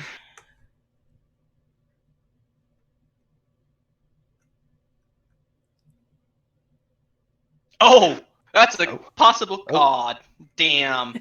Damn. I was waiting to see what a critical would do. Well, we're not playing with the table, but normally it actually means the attacker gets a little damage because you defended so well. Oh. But in this case, it just means you don't take any damage.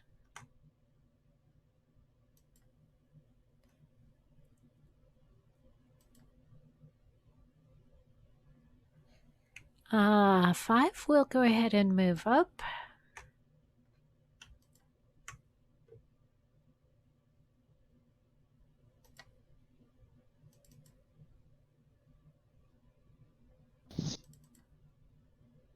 Don't forget, you guys still have your +1 to AC till the end of this round. Or defense. I mean, a +1 to your defense. That would hit. Do you wish to parry or dodge? Jalva, sorry. I will try to dodge. I love that roll, man, where it's just like, That's a fail? Damn, he must have rolled high. Did you put your modifier on? I don't believe so. It's only a +1. So, Yeah. So you need. How do I put in a modifier? Okay. In the modifier box at the bottom, you just so it's either a plus or a minus, and then the number. But it looks like you rolled an 8, so even with your 1 modifier, it would have been a 7. So you would not have dodged. All right. Oh boy. The first damage of the game. Let's see how much it does. Yeah. And the person with our health potion is running away, so, you know. I'm quick. Ooh, okay. You don't have a pain level. So it looks like 9. Do you have armor?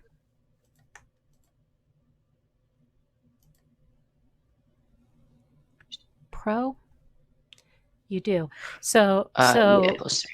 So 9 damage, 3 of which was absorbed by your protection. So you have 6 wounds. All right.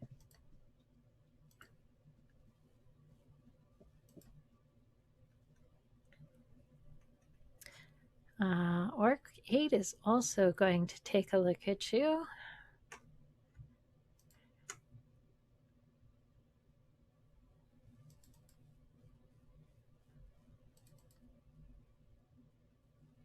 That would hit. Parry or dodge? I will try to parry this time. Oof. Right. You can burn a fate point if you want to. True, but I would like to try and save those for the end guy. All right, you're gonna get whacked. I was going to say probably won't be able to take it on the bad guy if you're down, but you know, we'll take it anyway. Who knows? Maybe she has a lot of health. I have a decent amount. Well, and decent protection too, because that 7, and 3 protection, so you only took 4 on that one. Nice. Garon's gonna move up in between these two. So what's the bonus for someone being at someone's back? One for second. The one that's facing Arbosh? I believe it's +2, but hang on one sec. It's all good. I was about to do something weird anyway, so.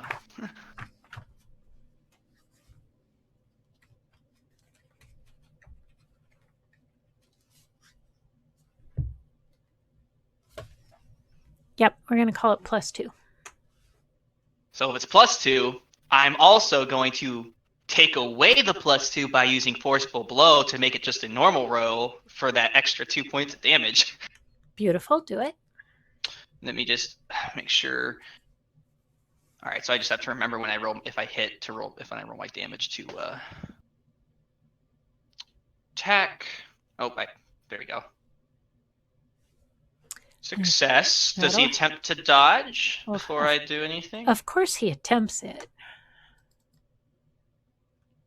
but he fails. So if I put +2 in my modifier, will it automatically give me the extra damage? Yeah, it'll add it to the damage. Okay. Let me drag my damage over. Bow. 8 points of damage. And let me see if there's anything else. Nope, that's about it. Lariel.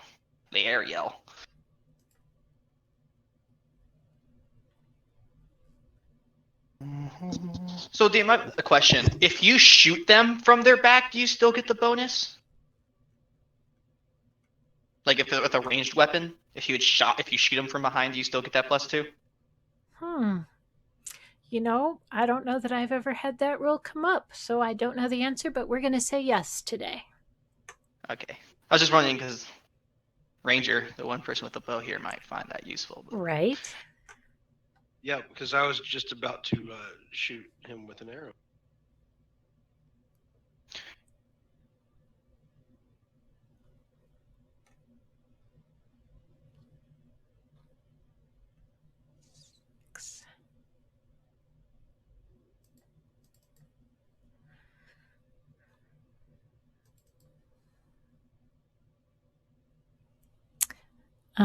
He will dodge that.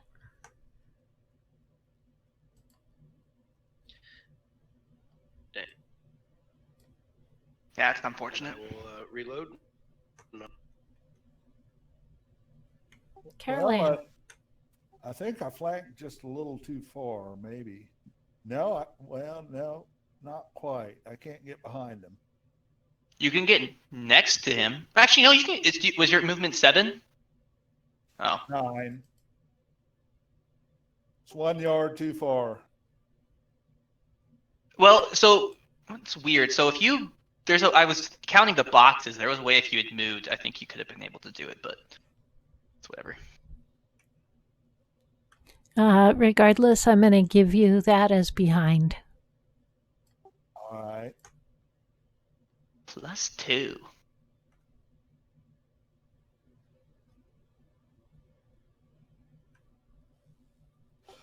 Almost put 22 in there. Nope. I might have to deny that one.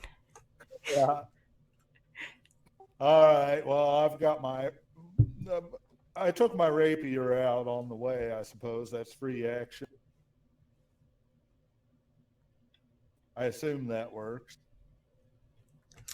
It is different than in D&D. So where you get the taking it out as a free action while you're moving and can still attack. You can move and draw a weapon.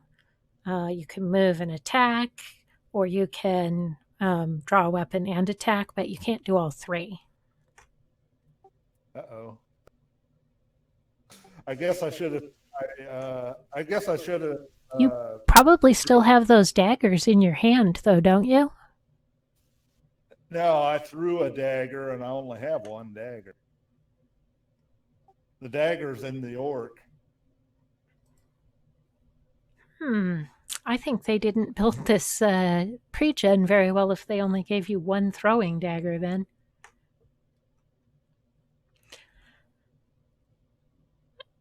I think we just let you have this one. All right. What rogue has only one dagger? Right? While he's doing his rolls, DM, I just have a question real fast. I missed it. Well, wait. You good faith did, but it's up to you. And go ahead with the question while he thinks about that. So my guy has the ability, if he's only using the one-handed combat.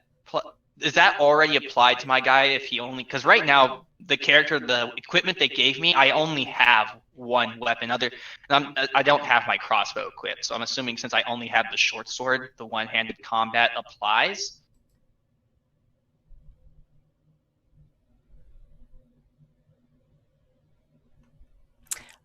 So I think that one is not pre-applied because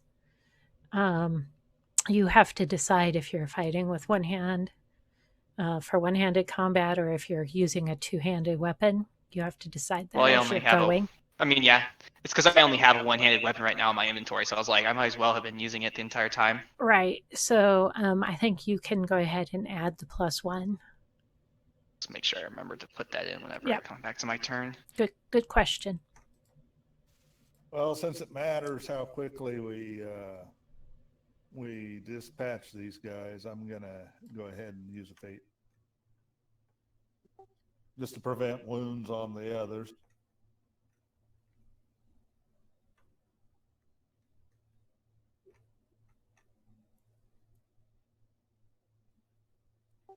Oh wow! Damn. Doof. We're rolling great, guys. Rolling great. I really Rolling great. really tried to give you that attack. I swear. Yeah, it just didn't work. I guess I'll just have to pass on. All right, T'Challa. All right. Well, I'm a little pissed off now, so I'm gonna just go keep swinging on this guy. I'm already attacking. That's a hit. Awesome.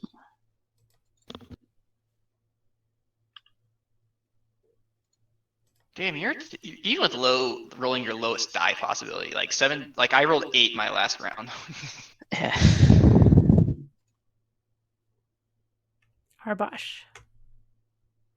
Well, Arbosh is going to try to attack the orc that tried to attack him earlier. Okay. Yes.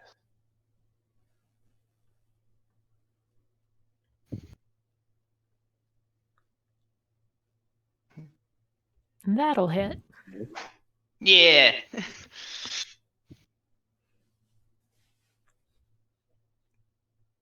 Will he dodge it though? This is the question.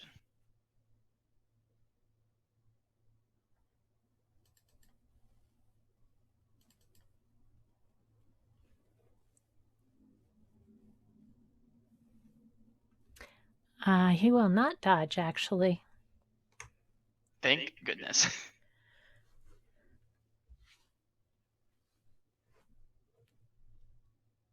Oh, y'all have like a +7 to your damage. I only have a +5. Oh, me.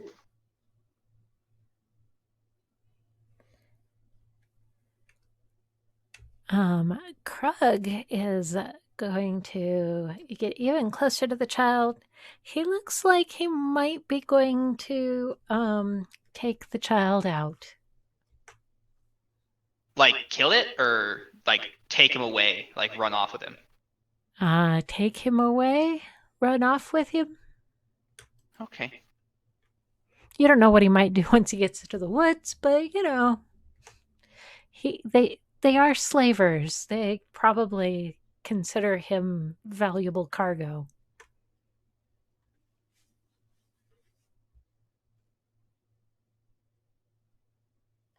It's got a shit ton of health. It looks like Orc 6 is already focused on Arbosh.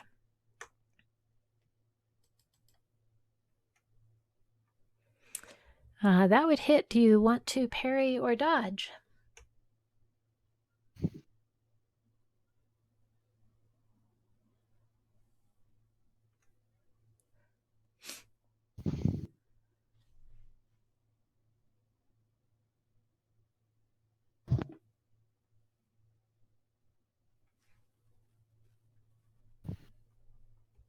Arbosh? Yes, sir. Definitely dodge.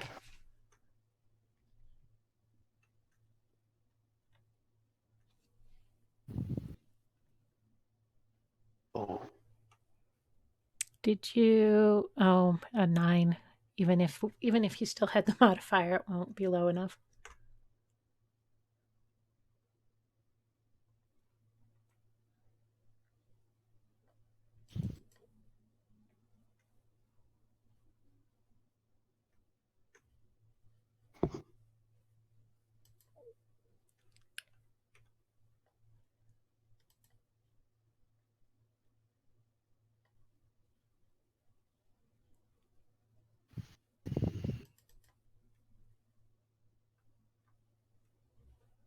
Orc 5 swings but misses.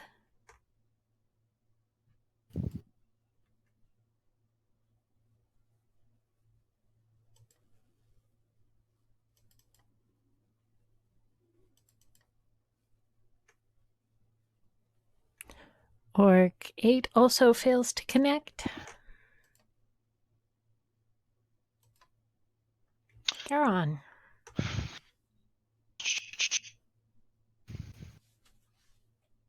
So I have a question. What the plus modifiers that are on weapon for their damage, is there a certain stat that those are based off of? Yeah, I put the things in page 2 of your character sheet. They're down in combat techniques. So it depends what kind of weapon you're using. Okay. Let's see. I'll just do the same thing I did last time on this guy that's in front of me. Targeted still. Sweet. So cancel out the +2s. Still have a +1 because of my proficiency. And I will do another thing to see if I get bonus damage. Roll my sword. And I have a critical confirmed. So while we're not going to deal with the crit table, you do get double damage. Will it automatically do that for me? It is supposed to, but the last time we played in Fantasy Grounds, it did not. So I think they fixed it. Let's find out. Let's find out. It did not do the extra damage. Definitely did not. We'll just drag it up and drop it on him again, though. Another 6 damage to the guy. Which one are you on? 6? Yes.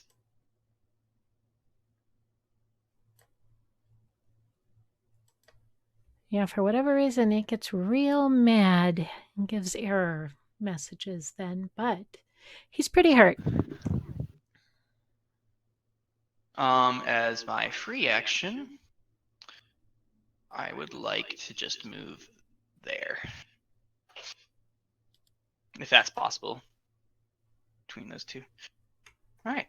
And I can't turn my arrow, so I'm done. Are you still intending to pick on that guy? I can turn your arrow.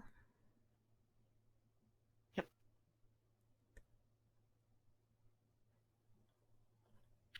Maybe All right, I can. Go ahead.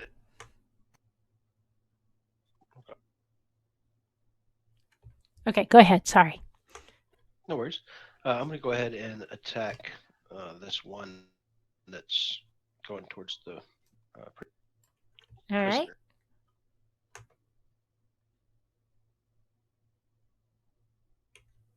I'd say you're shooting him in the back too, because he's going toward the child. Well, he already landed his hit, so sweet. Sweet. He does not dodge.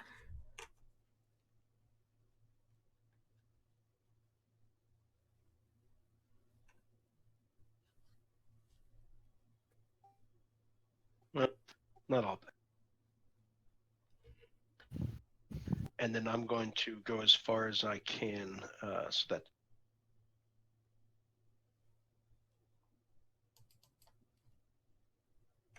So your move is 9.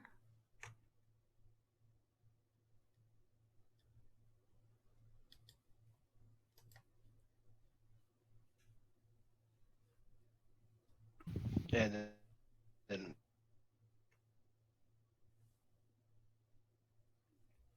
Carol Ann. All right. Well, I'm just going to slide over here and get directly behind. And then I'm going to use my precise thrust to add 2 damage instead of the 2 modifier to attack.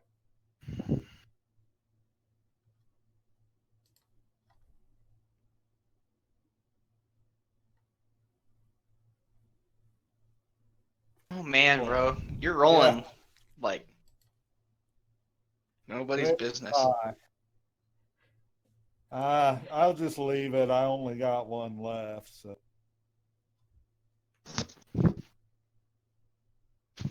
Jalva. Alright, I'm gonna keep swinging on the guy that I'm already targeted. Maybe take him down this time. Or at least injure him. Sounds good. This guy's got a shit ton of health. God damn. Die already.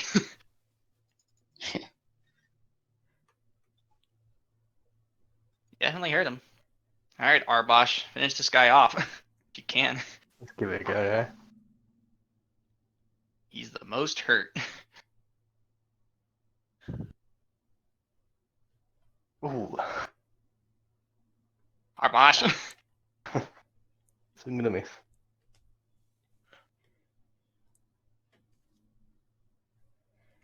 Well, that got Krug's attention. So he'll come back. 1, 2, 3, 4, 6, 7.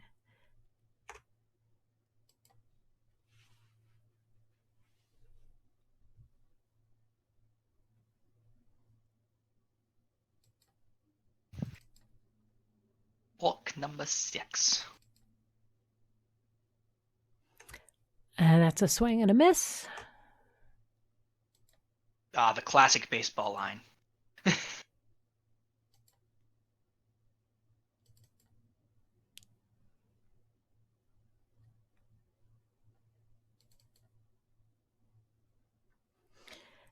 Well, at least the orcs are having as bad luck this round as you guys have been.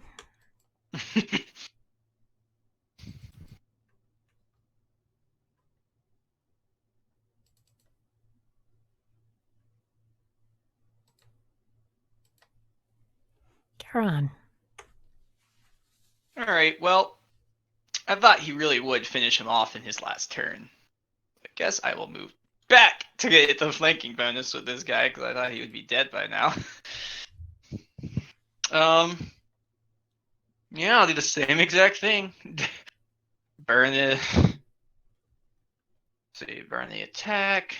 I just don't understand how my light crossbow has a higher chance of hitting than my sword. It's just weird. Might be because it's a short sword. Doesn't do as much damage as a two-handed. Drag that over. Attack. Haha. That'll hit. He doesn't dodge. He does not dodge. Okay. Add my 2 damage for brutal strike. Another 6 damage. And I will yet again move back here so that I can. He looks awful, but he's not quite down yet.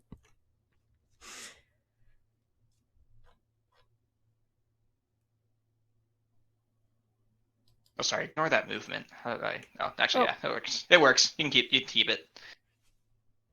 I was gonna move back there, but I didn't know if I moved, attacked, if I could move again, if that's still considered like your movement, if you'd use that as your action. I don't know that I understand the question. Are you asking to split? So I movement? moved back to attack him from behind. I attacked him. Would I have been allowed to move back to where I was? Oh, technically not in core rules, Okay. but for house rules, I like the way D&D does it better, where you can split your movement on either side of attacking. All right. Well, either way, I work where I'm at. So. All right, Lariel. And odds are that orc will still be up next round anyway. Lariel. I'm going to attack this. Or is he charging me? Krug? Yeah, he's headed to you.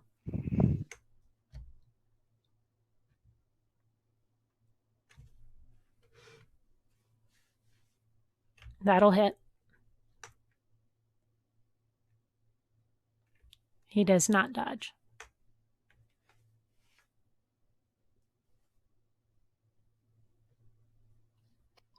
And then I'm going to use action. Okay, gonna do what? I'm going to move back with. Yeah, that seems like a good idea. Hey, got his attention.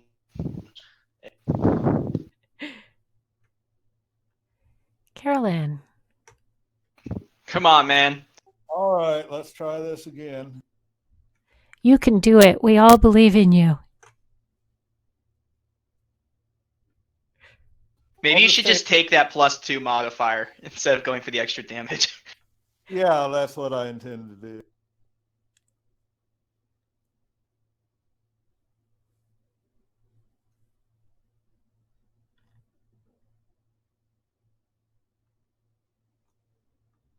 How?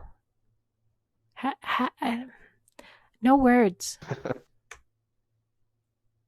Yeah, I can't roll anything below about 17 or 16 or 15. Is D&D your game? Usually. You would have been doing so well with hits, by the way, in a regular game.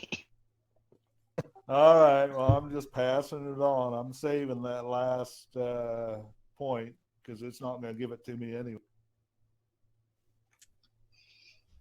All right, I'm gonna just swing on Orc 8 here and hopefully bring him down. Ooh, Or not. Yeah, that's a miss. you still have all your fate points, don't you? Yeah, so, okay. So you Why can don't I burn try and some use of one? them. Yeah, I'll use one. So I just double click, and then what do I do after that? So you double click on the fate. That spends it. And then just make the roll again. Oh, okay, cool.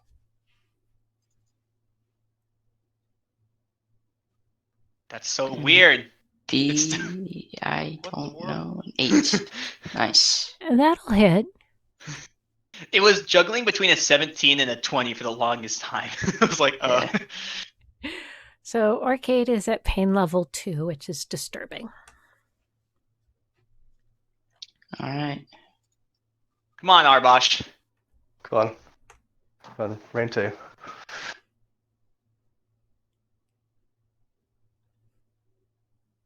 Yeah. He won't dodge.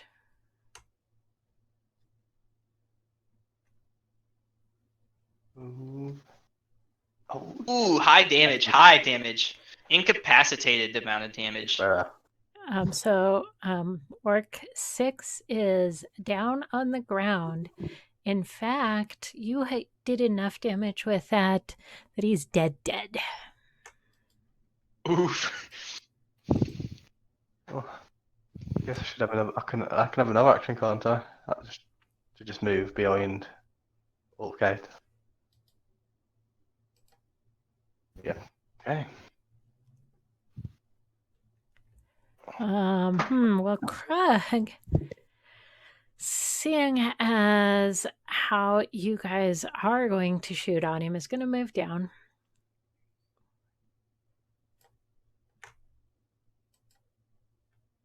Child is still crying.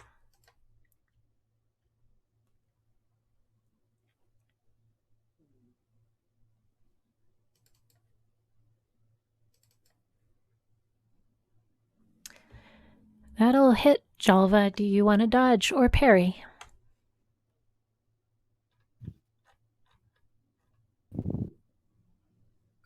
Oh, sorry about that. I will try to dodge. That's not gonna happen. Not. All right.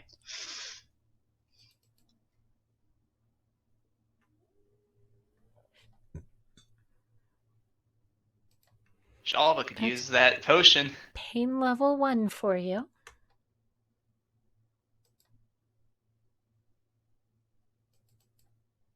Come on, Orc 8. You're surrounded by 3 other people. Choose a different target, don't you?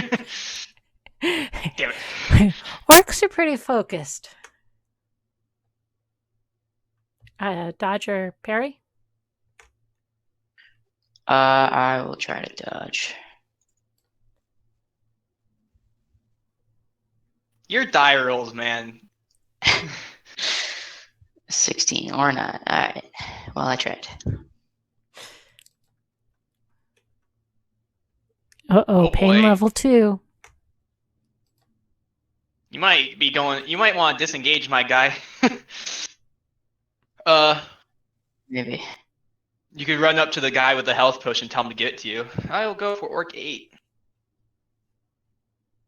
I will do again the same exact thing, where I'll just take that. Bonus damage. Sword! Where are you at? There you is. Haha. He does not dodge.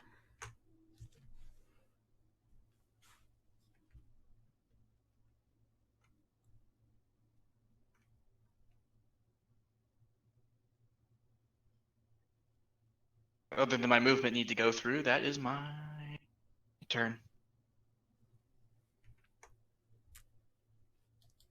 That orc is pain level 3. Okay, I'm going to run over by. Sorry, I'm going to shoot my fire my bow first. All right. Who will he target? That's not going to hit, though. It doesn't matter. I'm going to go ahead and use my other fate point. All right.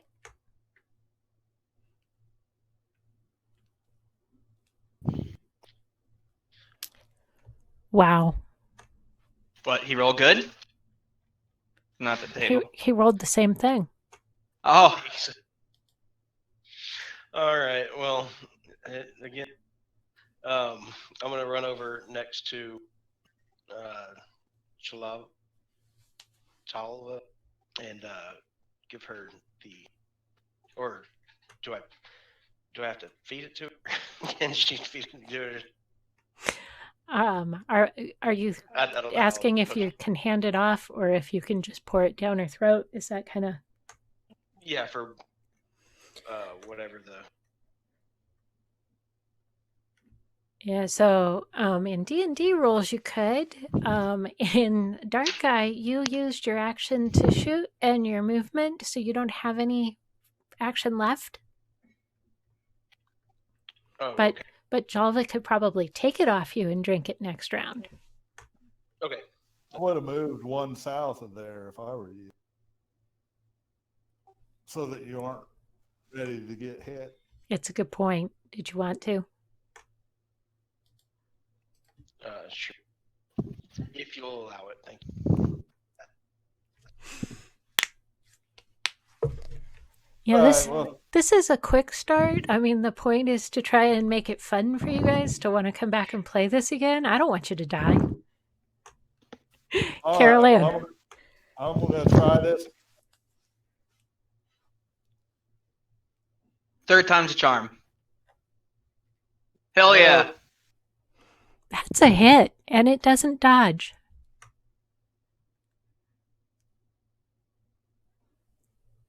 Pain level 2.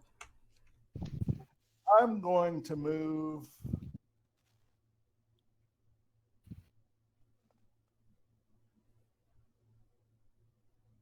slightly behind this guy.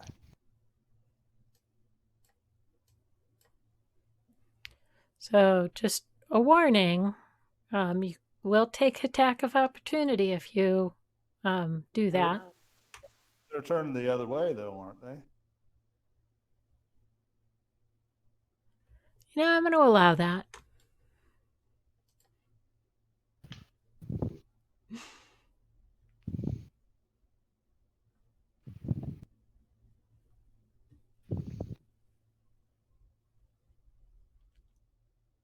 Anything else?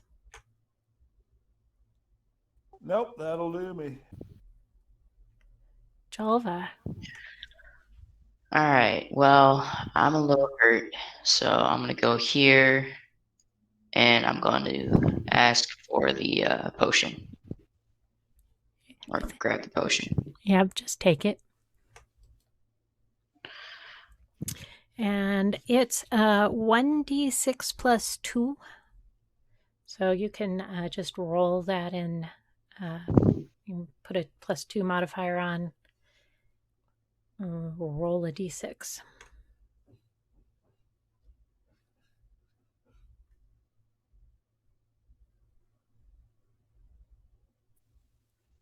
And do I just drag it onto my Yeah, don't do that because it was adding 2 ones last time.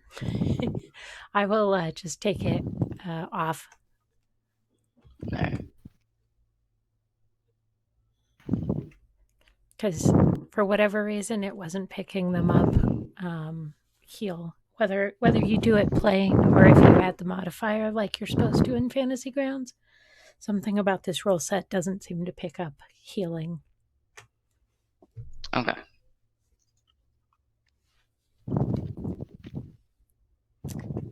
Arbosh.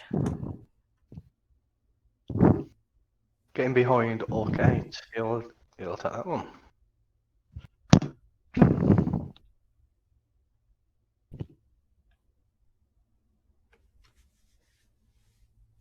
Ooh, that crit. Nice. So we're going to do double damage. And then is that a +2 as well? Because I'm behind him. Oh, No, it's not +2 to damage. That's +2 to hit, I thought. Oh, which one was it? It's +2 to hit. Ah, to hit. Okay.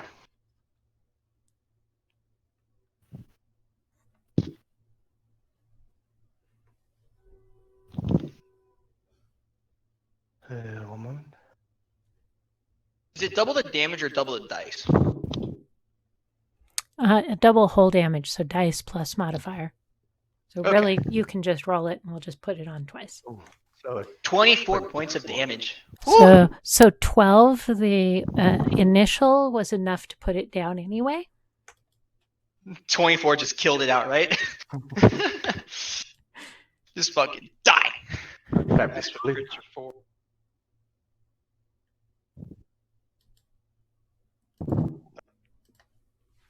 And I guess I use the movement to move behind this one as well.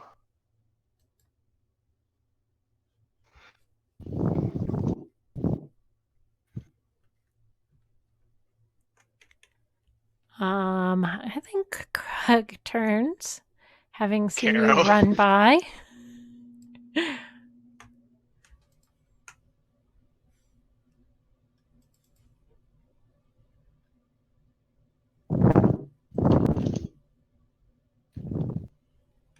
That would hit. Would you care to parry or dodge? You successfully dodge. Nice.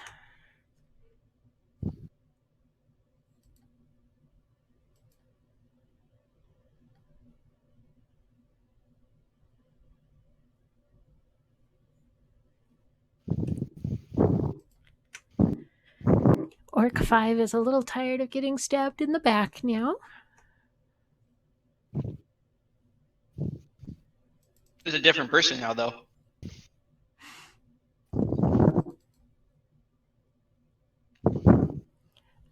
That would succeed. Do you wish to parry or dodge? And you're right. He wasn't getting stabbed in the back, was he? Nope. Oops. Well, I missed most of those. So, Yeah, Caroline only landed 1.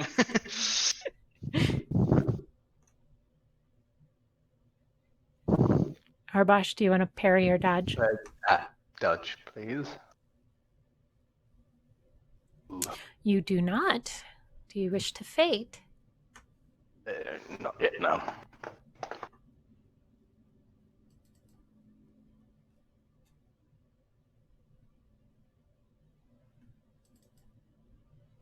Yeah, with protection of 3, that 5 is mostly ate up by your armor anyway, so good choice. Caroline. Well, put me there. Do me some damage again.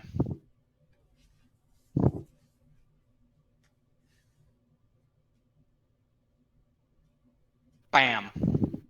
I am going to. Yeah. Yes. I will use a fate.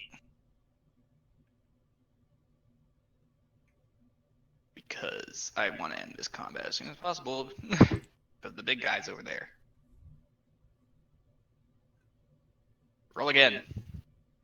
Haha. That will hit, and he does not dodge.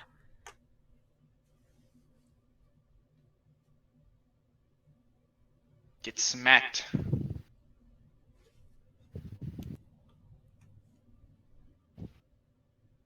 Lariel. I'm gonna keep on with. Sounds good.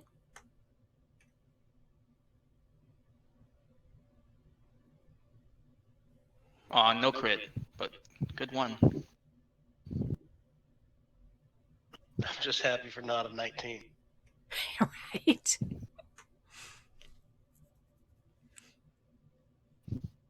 Sorry to. Or is he able to? That's a hit. So you can double click on the DP next to the beautiful.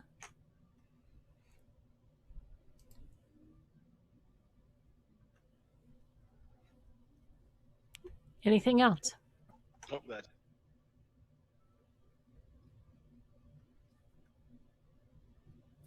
All right, we'll just sidestep a little bit here, make it easy. And then we'll just attack.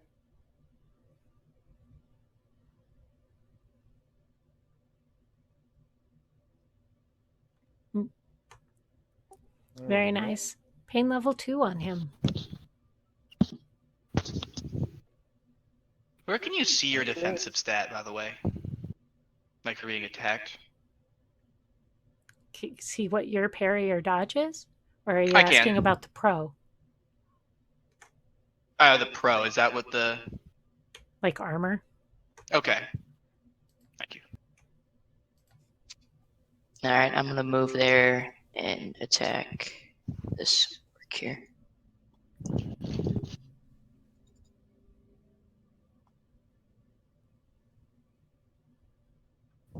That's a Or miss. not. I'm gonna use a fate point actually. And Sounds good. roll again. That'll hit, and he does not dodge.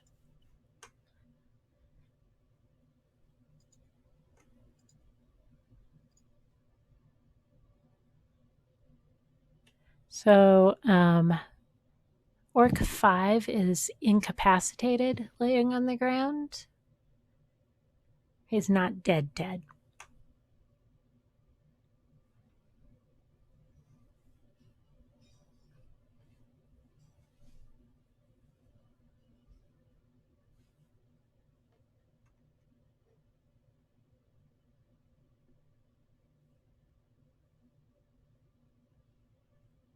Arbash, are you going to finish him off or go after Krug? I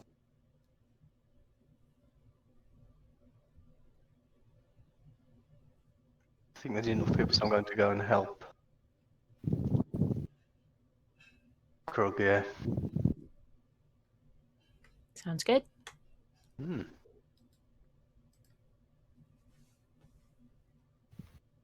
And actually, yes, I can have an action, can't I? I will attempt to attack him. Yes.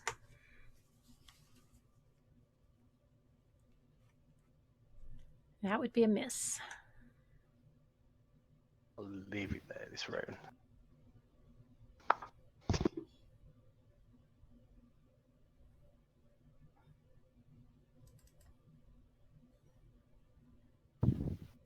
Should have been at a +2 though.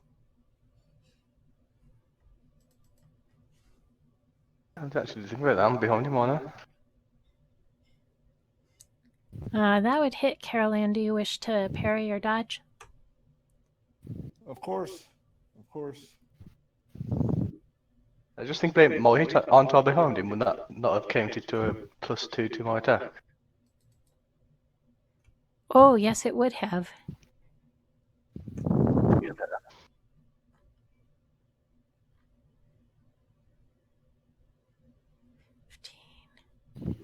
Oh, and it would have hit.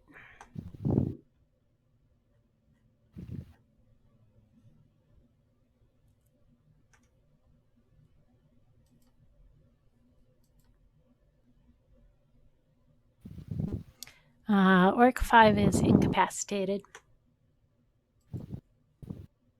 Garon. Well, Garon will step over the orc. 4, 6, 7. And since he has it, would you say a ranged attack from here would be considered attacking from behind? Yes, but you have your sword out, so getting your bow out is going to use your action. Okay. Then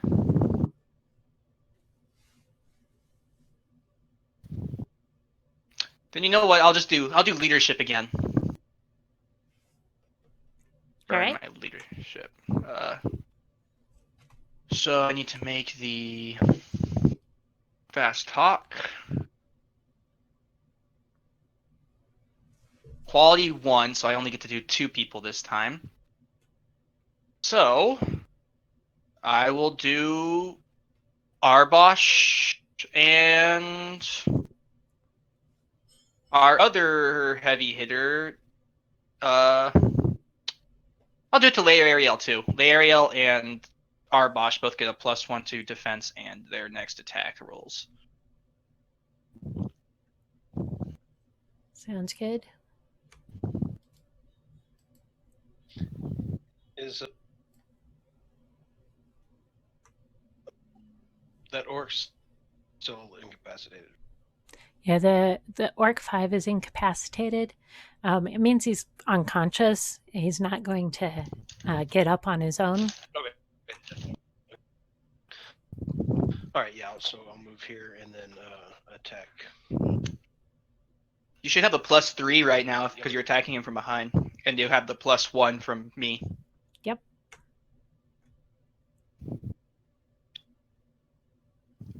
That'll hit, and he does not dodge. Krug is at pain level 3. All right. Carolan, hit him. All right, here we go.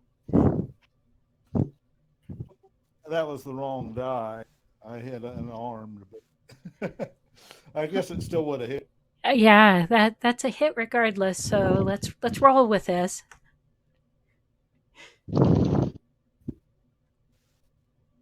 And I'm actually gonna move because I can't stay the target for very long. I'm gonna go after that boy. Let him go ahead and take his op attack or whatever.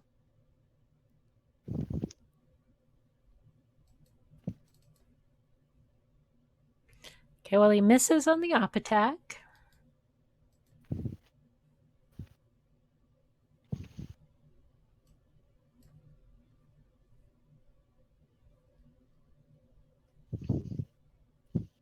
Anything else?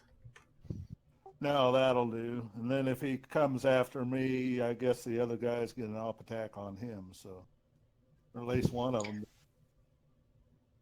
All right, so I'm going to move to where I marked on the map there. Sounds good. And I'm going to swing at him.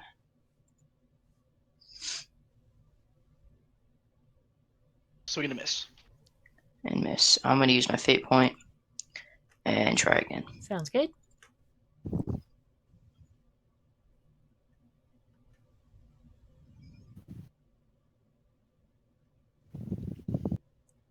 That'll hit, and he does not dodge.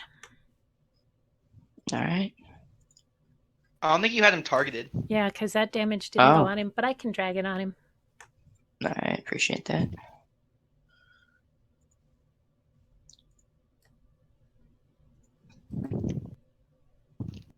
You have a +1 right now, Arbox. Actually, technically, you have a +3 because you still have his back.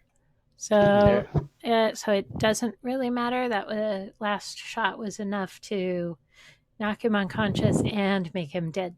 So, All right, well, if that's not in combat, Garen's going to go back and finish off that other incapacitated orc. and you can do so easily because he's unconscious and won't fight. Just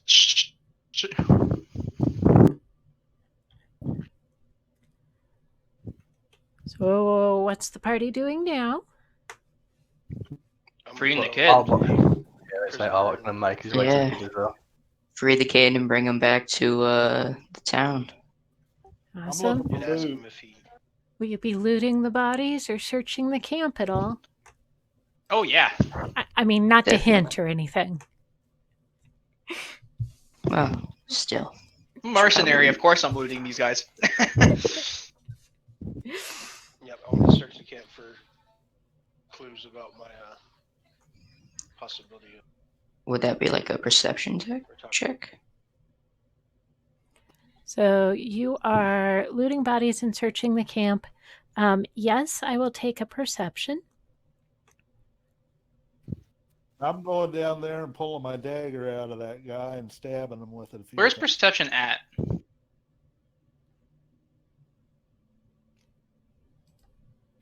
It's under your fist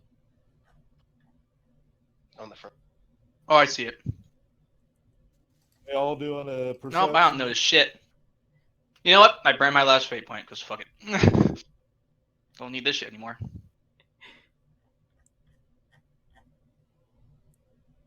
Yeah.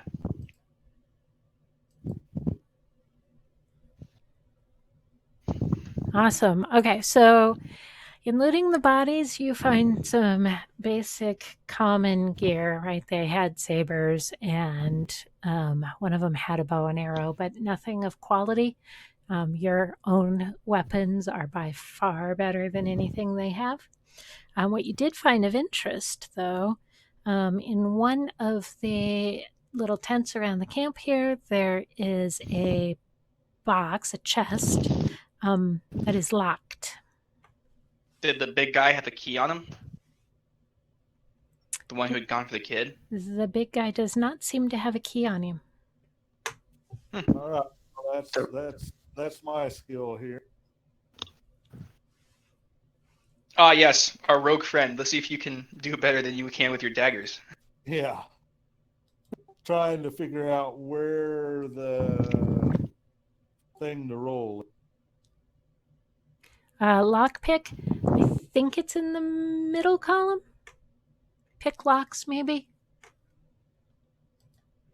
It's on the bottom of one of the lists, so because it's P. It's under craft, right.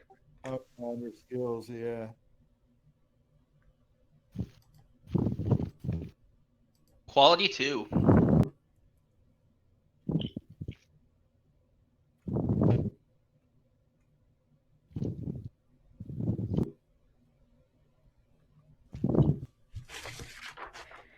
So you find in the chest 240 silver thalers. In D&D terms, that would be gold. And 2 healing potions, each that heal 1d6.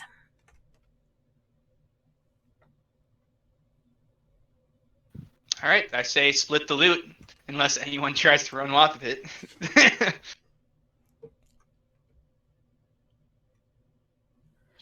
No, I'm not a backstabby kind of thief. You aren't? Not Or a you true rogue. Not a party backstabbing type of rogue. So I guess the question is what are my chances of killing all of you and taking the loot? Very poor. No, okay. I didn't Then take any damage from that fight. Then I'll pass on that. that's awesome. So presumably at this point, you guys take the child, your loot, whether you divvy it up or you take it back to town and hand it over to the townsfolk. But you're headed back into town. It's basically the end of this short adventure. I do hope you guys had a really good time playing, and if you're ever interested in doing Dark Eye again, go ahead and give me a PM message to say that. I am kind of looking for players. I have one that's expressed interest though so far, so I'll probably keep doing this little quest line until I have 2 or 3, but it would be good to play an actual game. I mean, I think it's interesting. I enjoyed it. Yeah, I very much enjoyed it. And I want to say thank you for walking us through that and kind of showing us how to play. Yeah, thank you guys for coming out to play, being willing to try a new system, and deal with some of the quirkiness of playing a more core, rule set. Would the campaign that you do or the continue play, what like time of the week would it be on? A weekend?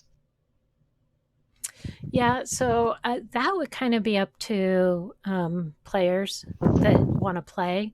I can do some evenings in U.S. time. So, after, say, 4 or 5 o'clock Mountain Time during the week, Monday through Thursday, I could probably work out, or on the weekend, I can pretty much, I can make anything work on a weekend. Well, I mean, I'd be interested if anyone, but Cool. I will go ahead and send me a PM or a DM over there in Discord. That way I can keep track of who is interested. Yep.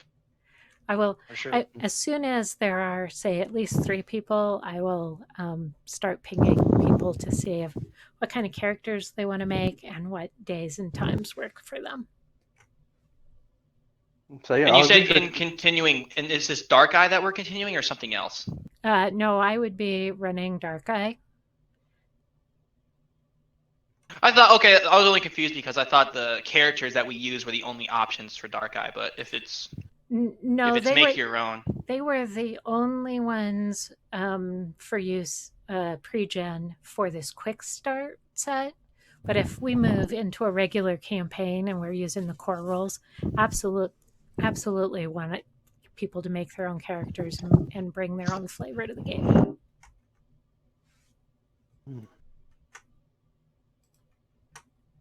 So I'd be interested as well. It's just time zone issue, isn't it? For me anyway. Yeah, that is probably going to be hard if we wind up with a weekday, because I think you're almost 6 hours off from us, right? I think I'm 7 at the minute from here. Right.